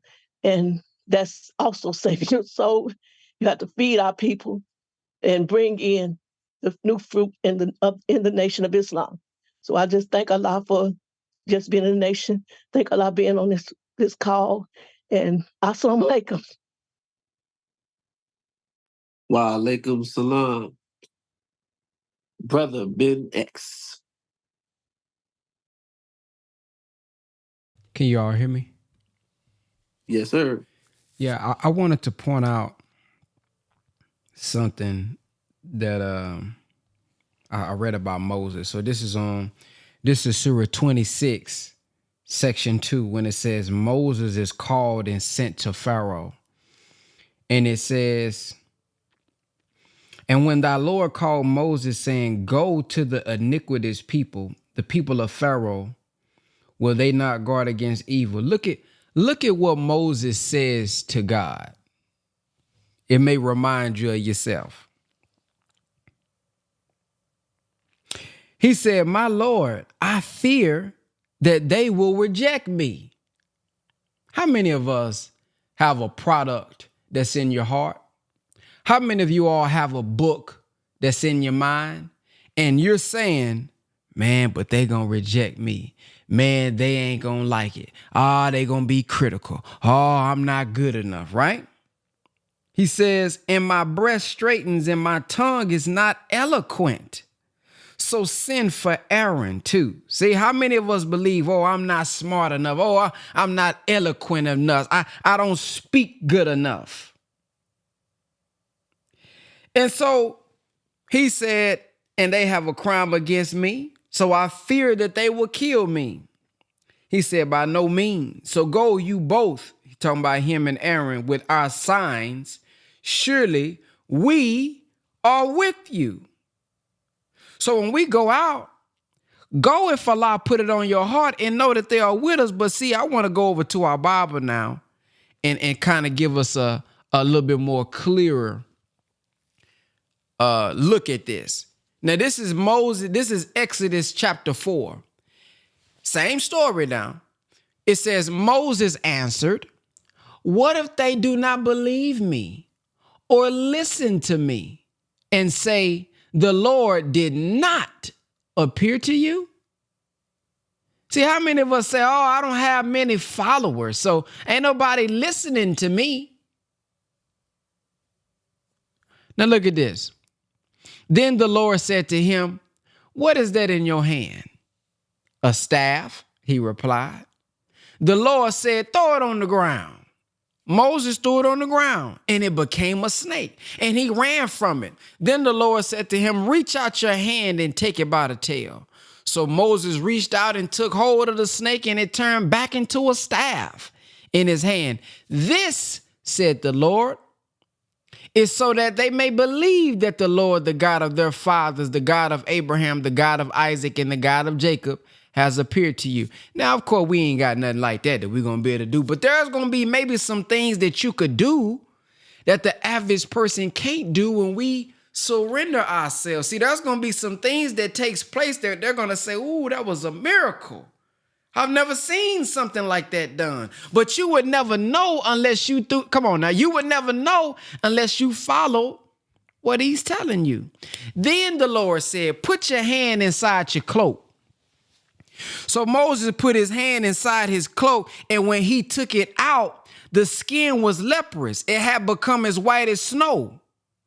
Now, this is a side note. If he put it in, and then once he took it out, it became as white as snow. What color was it before? We'll get to that another time. Now, put it back into your cloak, he said. So Moses put his hand back into his cloak, and when he took it out, it was restored like rest of his flesh. Something to think about. If he put it in and then, it changed and came out white as snow. So it couldn't have been that. Okay, then the Lord said, if they do not believe you or pay attention to the first sign, they may believe the second sign. See, so God will give you a sign. See, when you believe, when God has laid something on your heart and you have accepted that mission, man, he's going to allow you to do things, and those things will be a sign for them. Now, all of them not going to follow, but for some who are mindful, they're going to say, ooh, I got to follow that right there, man. That's a sign right there that he is with the God. But how will you even find out that the God is within you if you scared to throw down your cloak? Oh, I'm talking to us. All right, here we go. Look, then it says, but if they do not believe these two signs or listen to you, take some water from the Nile and pour it on the ground. The water you take from the river will become blood on the ground. Now watch this, y'all. Moses said to the Lord, pardon your servant, Lord. I have never been eloquent, neither in the past, nor since you have spoken to your servant. I am slow of speech and tongue. See, look, there he go, complaining about what he don't. Now, he done told you got these signs, but look at us. Only thing we want to blow up and think about is what I don't have. Man, I got the God back in me. Man, I got the command of God. I got the instruction of the Creator. And the only thing I can focus on is I'm slow of speech and tongue. I don't speak that well.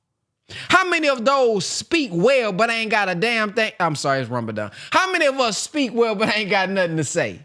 How many of those who speak well sound good, sound deep, but ain't really saying nothing? They ain't got the backing of the God. They ain't being instructed in the spirit of God is within them. They ain't being fed, but they eloquent. It sounds good, speaking well. Come on, man. But the only thing you can think about is what you don't have.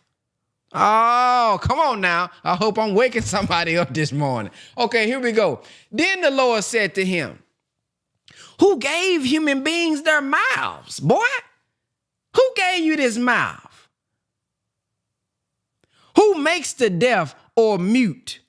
Who gives them sight or makes them blind? Is it not I, the Lord? Now go, I will help you speak and will teach you what to say.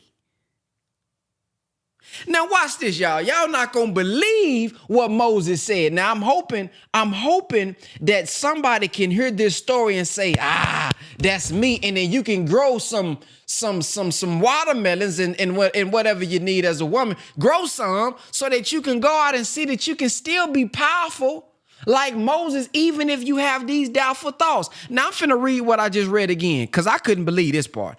This is the Lord saying, now go, I will help you. I will teach you what to say. Do y'all know what Moses said back to him? Pardon your servant, Lord. Please send someone else. Ooh, how many of y'all end up with you? God done gave you something in a vision. God done showed you what you can do in a dream. And you said, get somebody else to do it. That's the 2024 version. Get somebody else to do it. How many of y'all saying to the guy, get somebody else to do it? No, I'm calling on you. I done laid this on your mind. I done laid this on your heart. And you saying, get somebody else to do it. Yes, sir. Y'all didn't know this about Moses, did you? Then the Lord's anger. Now he getting angry now. Then the Lord's anger burned against Moses. And he said, all right, man. Dang. What about your brother, Aaron, the Levite? I know he can speak well. He is already on his way to meet you, and he will be glad to see you. You shall speak to him and put words in his mouth. I will help both of you speak and will teach you what to do. He will speak to the people for you, and it will be as if he were your mouth and as if you were God to him. Oh, boy. Oh, this sounds mighty familiar. But take this staff in your hand so you can perform the signs with it. Then it says Moses returns to Egypt. Then Moses went back to Jethro, his father-in-law, and said to him, let me return to my own people in Egypt to see if any of them are still alive. So now he ready to go now. So as I'm looking at this, I said, wow, we hear about Moses letting my people go, right? We heard of that. But as we still talk about Moses and what he was able to do for the children of Israel today, he was allowed an helper. But he was made like God to speak to Aaron, who would do the work. So some of us, listen, don't abort the mission that God is putting on you. You possibly can go find some help, and you still can play an intricate part, important part in the process, but he's still giving you the duty and the mission. But if you can't do it by yourself, man, go find some help. Don't just not get the work done because you don't feel like you qualify. He's calling on you for a reason. So you may be the one behind the scene. You may not be the one who's seen. You may not be the one who's known, but I'm the one who's putting the words in them. I'm the one who's doing it behind the scenes. And guess what? Whether if I'm seen or the one speaking or not, the work still got done. So if you are in this position, family, where God has laid some on your heart and you really just feel in your heart, I don't know. Pray to the God, man, and get some discernment. Pray to the God and let him know. Hey, man, I don't know about it. And you may be sent one who can help you do that. But don't abort the mission. Don't abort the mission because of that. Did the Honorable Elijah Muhammad abort the mission, or did he say, hey, don't listen to how I'm saying it? You listen to what I'm saying. Oh, and you put it in that fine or eloquent language that you know. So when we hear the minister speaking today, we are listening to the Honorable Elijah Muhammad. Oh, I know you said he'll be back in 3 years. What didn't the man raise back up in 3 years? You just didn't know what you was looking at. Huh? So when he said, I am his mouthpiece. So we looking at that in modern time today. How many of us wouldn't be here if it wasn't for the teachings of the Honorable Elijah Muhammad? But what if he would have stopped because he don't speak as well? What if he would have stopped because when you watching his interviews back in the day, you look at him, you say, man, I mean, he's the messenger of God, but he's chopping up these words. I don't know if that was the right word to you. Was that proper tense? Oh, see, but if you listen to what he's saying, look at how many people have been raised by what he's saying, although his language wasn't as perfect as it could be. And now we have the Honorable Minister Louis Farrakhan, who's been raised up in our midst, that has raised up millions of people through his teaching, and he's being guided by him, who is being guided by the God. So let's let that be an example, and hopefully, you don't feel too bad that you have thought some of the same thoughts that Moses had. I don't know if I'm good enough. I don't know if I can do this. You've been doubting yourself. Well, do it in spite of. And when you do it in spite of, and you really know that it's by the God, look at the work that could be done. We are examples of the work that can be done. Come on now. Our life, when y'all say, oh, the power calling, oh, it's changed my life. Oh, who teaching you think we got? It's still him. So, man, God has given you a mission, though. God has put something on your heart. Now, I don't know what it is. Only you know what's been in your heart for these many years that you still ain't done yet. So how many people in 2050, 2060, 2040 maybe that will not be helped because you scared?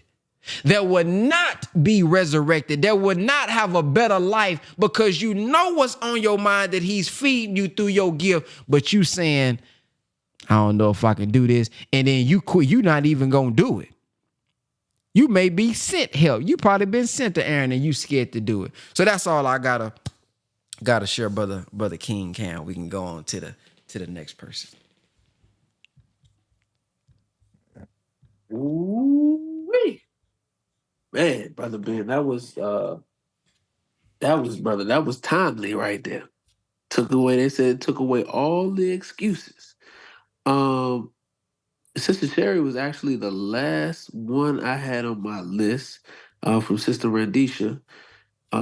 So I am going to share something else that stood out to me as I was listening to the testimony and listening to the feedback, and it made me think about this point that has been a theme throughout the Holy Quran, and specifically in this last part that we read, it went back over the histories. It went back over the histories of the prophets of old and what was taking place. And one of the things that stands out to me was the fact that these warners and messengers and prophets that were raised up for these people were opposed by the people because the prophets or the warners was bringing to them something that they was not familiar with. They was brought something that they had not been made familiar with. And in chapter 26, verse 196, it says that, and surely the same is in the scriptures of the ancients. And surely the same is in the scriptures of the ancients. Meaning that which Allah is bringing through his messengers and his warners and his prophets is the same that has been given in the past. But there's always opposition to that. And you see, as these warners and these prophets are raised up, they receive issue from the people. So in chapter 27, in verse 2, it says a guidance and good news for the believers. In verse 1, it says, benignant hearing God. These are the verses of the Quran and the book that makes manifest a guidance and good news for the believers. So these prophets and these warners, they come with good news for the believers, but the good news is not received well because it busts up their idea of what the good news should be, what the teaching should be, what the revelation of Almighty God should be. So I found this, and this is the one, the most honorable Elijah Muhammad. We need not look for another, and this is from our brother, may Allah be pleased, student minister Jabril Muhammad, and he brought out these points that I thought was important for us to understand. So it says that on page 213. That the Honorable Elijah Muhammad publicly wrote that a growing number of students in the theological seminaries throughout America were coming to see that there was more than one person under the name Jesus in the New Testament. Many of them were influenced by his insights. Now, this is Good Friday. This is Good Friday, so we want to talk about the goodness of Jesus today. So it says that now these students have grown up. Some of these men and women are white, others are black, some are Native Americans, others are Mexicans, and there are others. This is not to say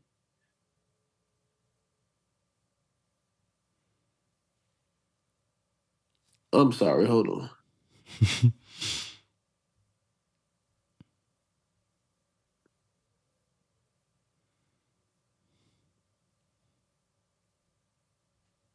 Okay. So so this is not to say that everyone else has remained still or frozen in time. The majority of the people have grown too. In addition to being conditioned by all kinds of events that have impacted upon humanity, generally, God's spirit has entered the people. More and more see now that which we did not see before. These are the days of the resurrection of the just and the unjust, as it is written. I once knew a brilliant pastor who passed away in 1978 here in Phoenix during the first meetings, which began in 1965. And we had many friendly battles over various theological points. He told me he had gained a degree in college through research and a paper he had written about the Nation of Islam.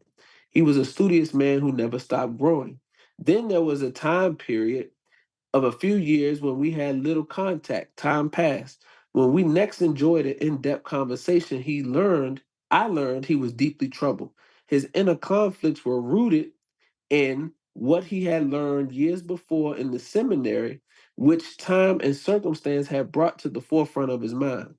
His increased understanding of what he had learned in the seminary began to conflict with the public traditional way in which he had and other pastors had been teaching.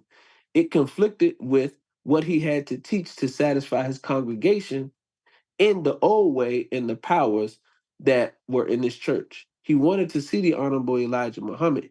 He came to see that he had more in common with him than he had first realized. So I wanted to bring that up because what is happening on the power call, what's happening throughout the earth is we're seeing that the old idea of the theological understanding of Almighty God and Jesus in particular is different through the revelation of God than what we had been previously taught, specifically by our open enemies. And if we open our minds to receive the message, we find peace and serenity in the message, knowing and understanding and accepting the good news from the believers, for the believers that's given from our messenger and our warner today. So I don't want to take up too much time because I could get more into that. But I just wanted to highlight that as well, family. So next up, we have Brother Marcus.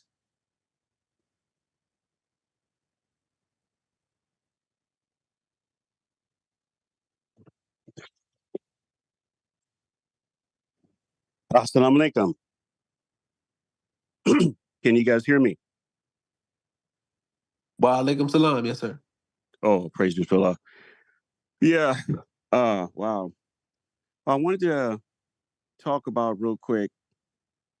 One of the things that stands out to me in this whole section, section 19, I just got to this section earlier, yesterday.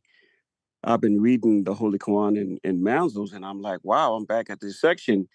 And then when you guys were like, yeah, we're 19, the poets, I'm like, wait a minute, that's what I'm about to read tomorrow or today.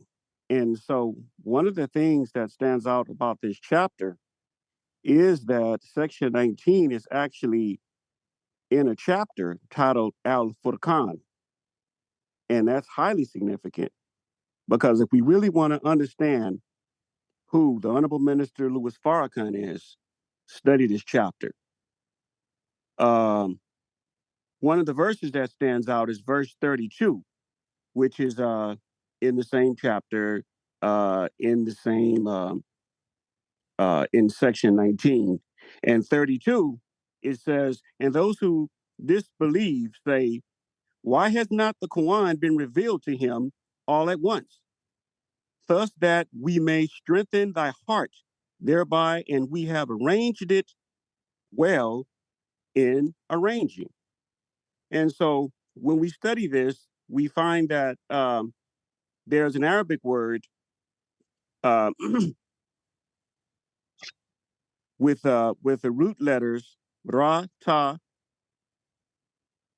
See if I can pull it up and read you exactly what it is. Ra, ta, and lam. And basically, ratala, this gives you a definition of to regulate, well ordered, neat, tidy, to articulate slowly, carefully, precisely.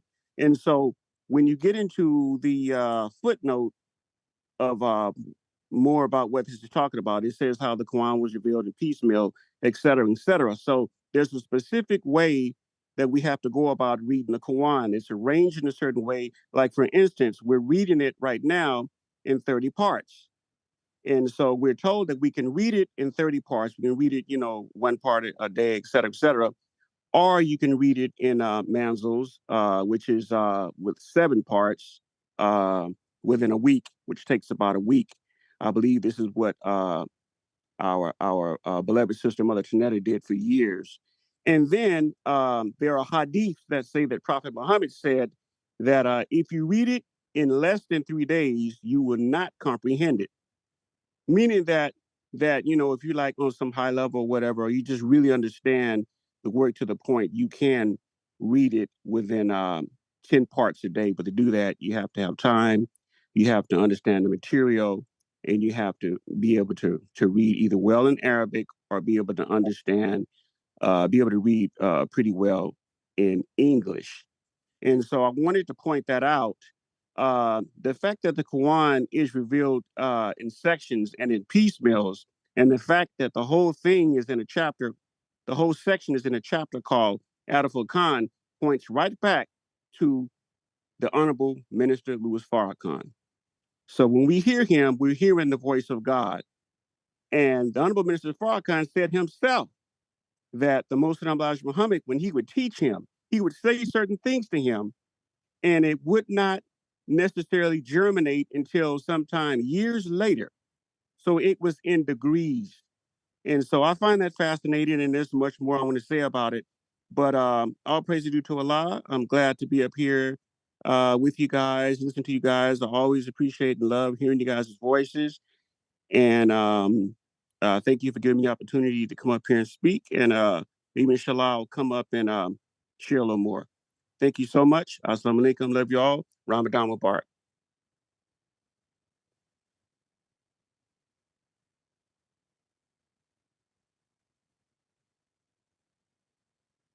Did you guys catch that? Ramadan Kareem. All Ramadan praise to Kareem. Allah. Yes, sir. Yes, sir. Next up, we have Brother Javier.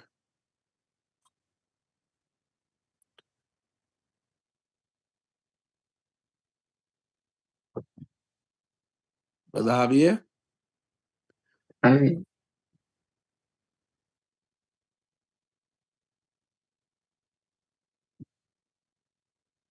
All right. Assalamu So, alaikum, Brother Brother Kim. I Keith. think that's Brother JVR. Okay, brother. Are you able to unmute? Are you able to come off mute? Are you there? All right. So we're going to move on to Brother Keith. Brother Keith. I'm unmuted. It's on you, Brother Keith. Assalamu alaikum. Wa alaikum salam, sir. Okay, so my wife actually wants to make a comment, so here she is, Sister Annette Muhammad. Assalamu alaikum and Ramadan Mubarak, family. Wa alaikum salam, Ramadan Kareem. Thank you so much, beloved, for when you talked about being chosen, because I look at the word chosen in section 5 right before we started, right before 20, the word chosen. Say, praise be to Allah and peace on his servants, whom he has chosen. Is Allah better or what they associate with him? Allah the creator, and I want to share something, and I'm going to be very brief. Allah the creator, who has created everything, chooses special things from among his creation. He has chosen from among the people special people. For example, he has made them prophets. He is the creator of time, and he chooses special times, and he grants them blessing, and they're special to him. So I look at this time during Ramadan. So we look forward to this time because Allah has created, designated, and has a special time. And as such, we're seeking that reward in the special blessing from him in the special time. Thank you. Assalamu alaikum. Wa alaikum salam, man. Thank you for sharing. All right, next up we have Sister Jenny.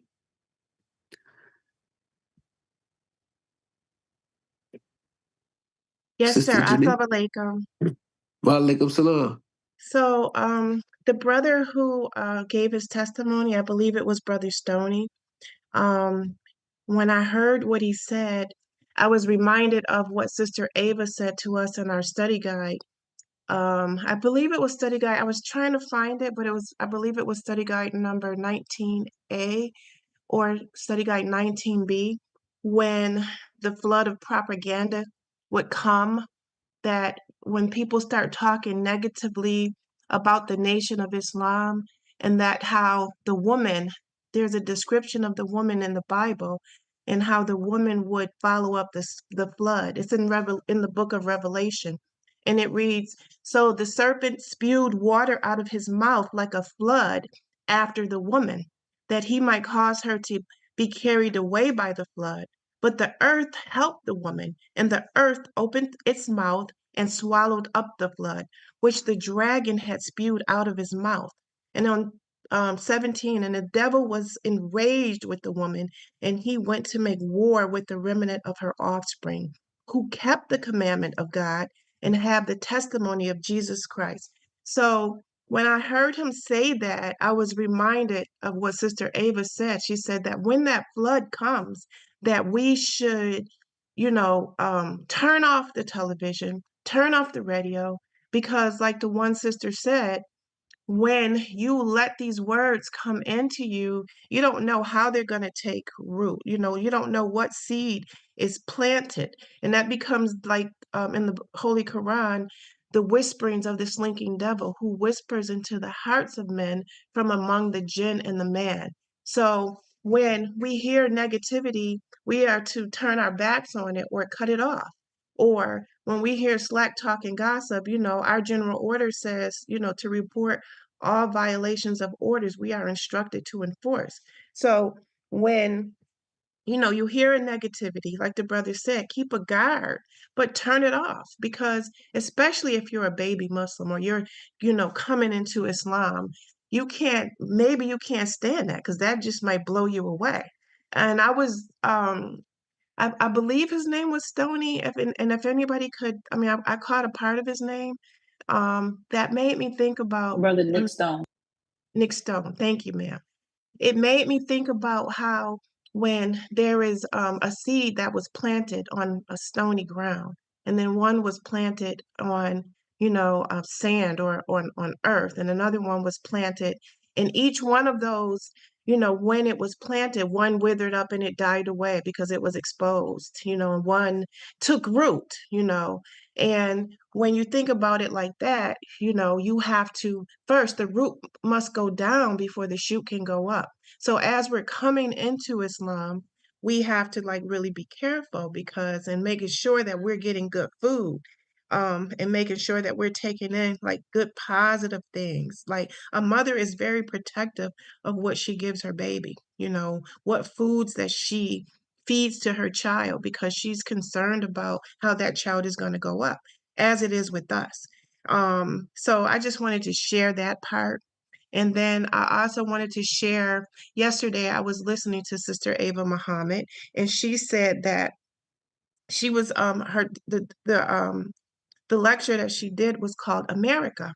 And in the lecture, she gave an example about how when she was in Egypt, she had to receive guidance from the minister. And the minister, she called him on the phone, and the minister said, well, while you're there, in Egypt, Egypt is so close to Mecca. Why don't you go to Mecca and take your Hajj? And so, not Hajj, if she used another word, but while she, was there, she had papers, trying to get into Mecca, and they stopped her at the border. And the minister had given her official paper saying who she is. She's a follower of the Nation of Islam.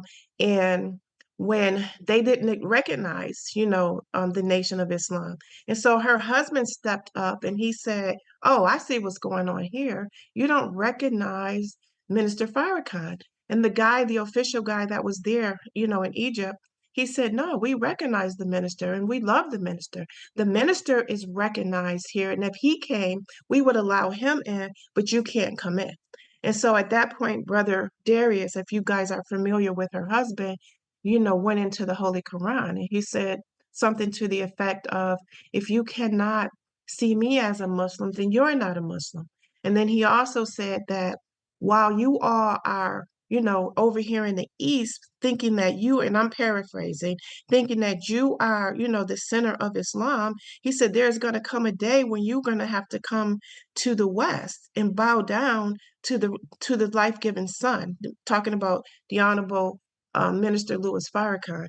And so, I just wanted to, just express that, especially in the day and time that we're living in.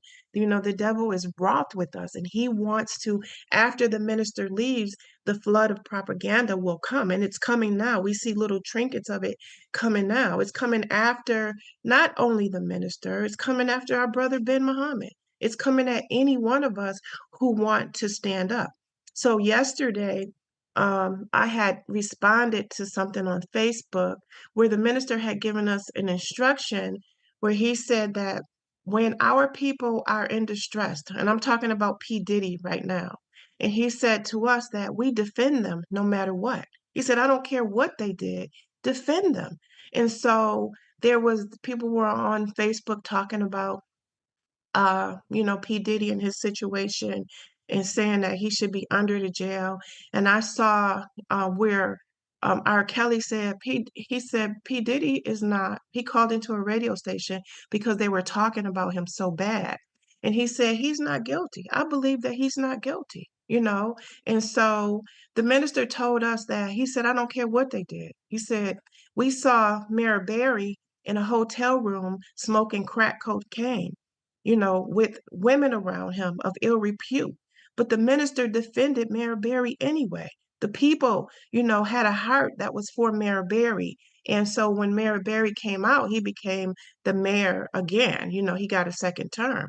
But the minister said that, we are in such a precarious situation of being among white people. Of course, we're going to be affected by white people and the things that they do. And he said, so don't, be so judgmental about, what's going on. And we can't trust the media anyway. Anytime the media says something, that's their, that's how they come after us to demagnetize character. We've seen them do it again with Michael Jackson. We see them do it with the minister. We see them do it with any of us who speak out in a word of righteousness or go down the path of righteousness. The first thing that they want to do is, make us look like a villain in the media. But the minister said that their media, that power of the media would be destroyed and very soon. So thank you. I just wanted to share that. So thank you for allowing me to share. Assalamu alaikum, everyone. Wa alaikum salam. All right, family, we have two more people, and we're gonna get ready to close on out. So we have up next, brother Waddell. Brother Waddell. Assalamu alaikum. Wa alaikum salam. I want to share some words from the minister. These words connect with the theme, like accepting your own and being yourself, being a righteous servant and letting your light shine. The Honorable Minister Louis Farrakhan said that, and this where I'm quoting from is Minister Farrakhan's 90th birth anniversary on NOI. The Honorable Minister Louis Farrakhan said that Elijah Muhammad said he was a beautiful man. He said, but that he would not accept it. Instead, he would reject it and would put that title on his teacher. He said when he came, everyone were saying beautiful words to him. He could see what his teacher was telling him. The main point, he said, if you radiate the beauty of God, you become very attractive to people. People want to be around you because you're not a negative-minded person. The Honorable Minister Louis Farrakhan said, stop hiding from God. Some may ask, how am I hiding? By not being yourself. Once God sees your beauty, he's working.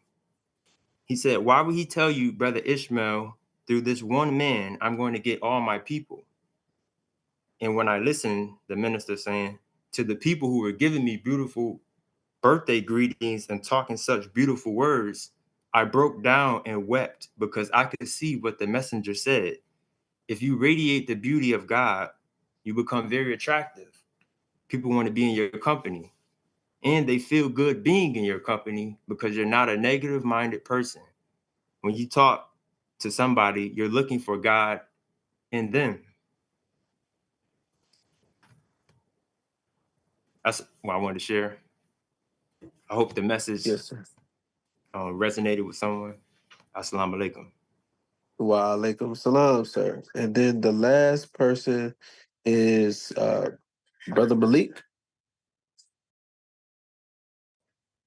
Assalamu alaikum. Wa alaikum salam, sir. Now, it's beautiful. You had spoke on it, but in the same verse you were speaking on, it say at the top of that chapter, it say, and there comes not to them a new reminder from the beneficent, but they turn away from it. They indeed reject, so the news will soon come to them of that which they mock. And it's been a pattern where to speak about a new message coming, then a couple verses after, it'll go directly into the story of Moses dealing with Pharaoh. And it just always put me right on the Honorable Elijah Muhammad. And then we know that when he came with a new teaching, and he came speaking about things that people was totally unaware of. One of his root teachings, and a lot of our brothers that teach speak on how the root is the teachings of the mothership and the baby planes. And it's just a trip right here, how soon as after it say about a new reminder coming, and every time a new reminder comes, it's rejected, it go right into the next verse speaking about indeed that which they reject and that which they mock at will confront them. And the Honorable Elijah Muhammad, he told us that everything that he teaches us, we will see the news, the newspaper, and the TV bear witness to everything that he was teaching us and is still teaching us. So it just made me think about the mothership and the baby planes, and how the Pentagon is having all these hearings on the mothership, and they admitting that it's a mothership out there, and they release smaller probes that come scan the earth and be all around the military sites and all that.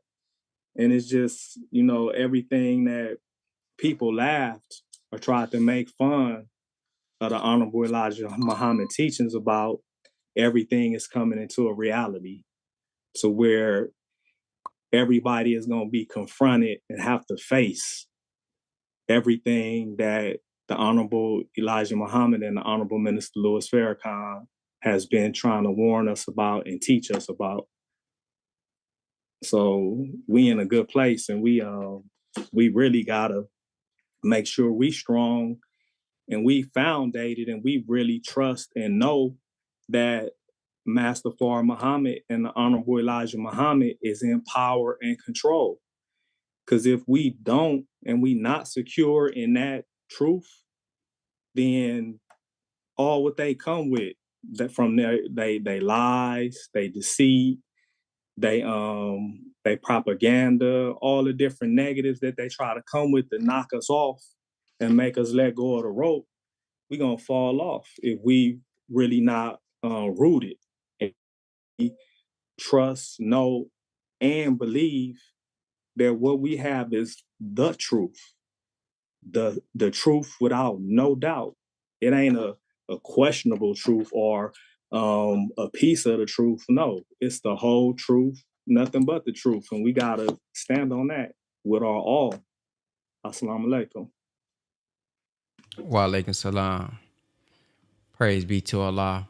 That is our last one, but I do want you guys to stay on. If you are on YouTube right now and you would like to come over to the Zoom, I do have something that I would like to discuss briefly. Well, I plan on it being briefly, but we are going to close out for the Ramadan portion because we are streaming right now. So thank you all for tuning in on YouTube.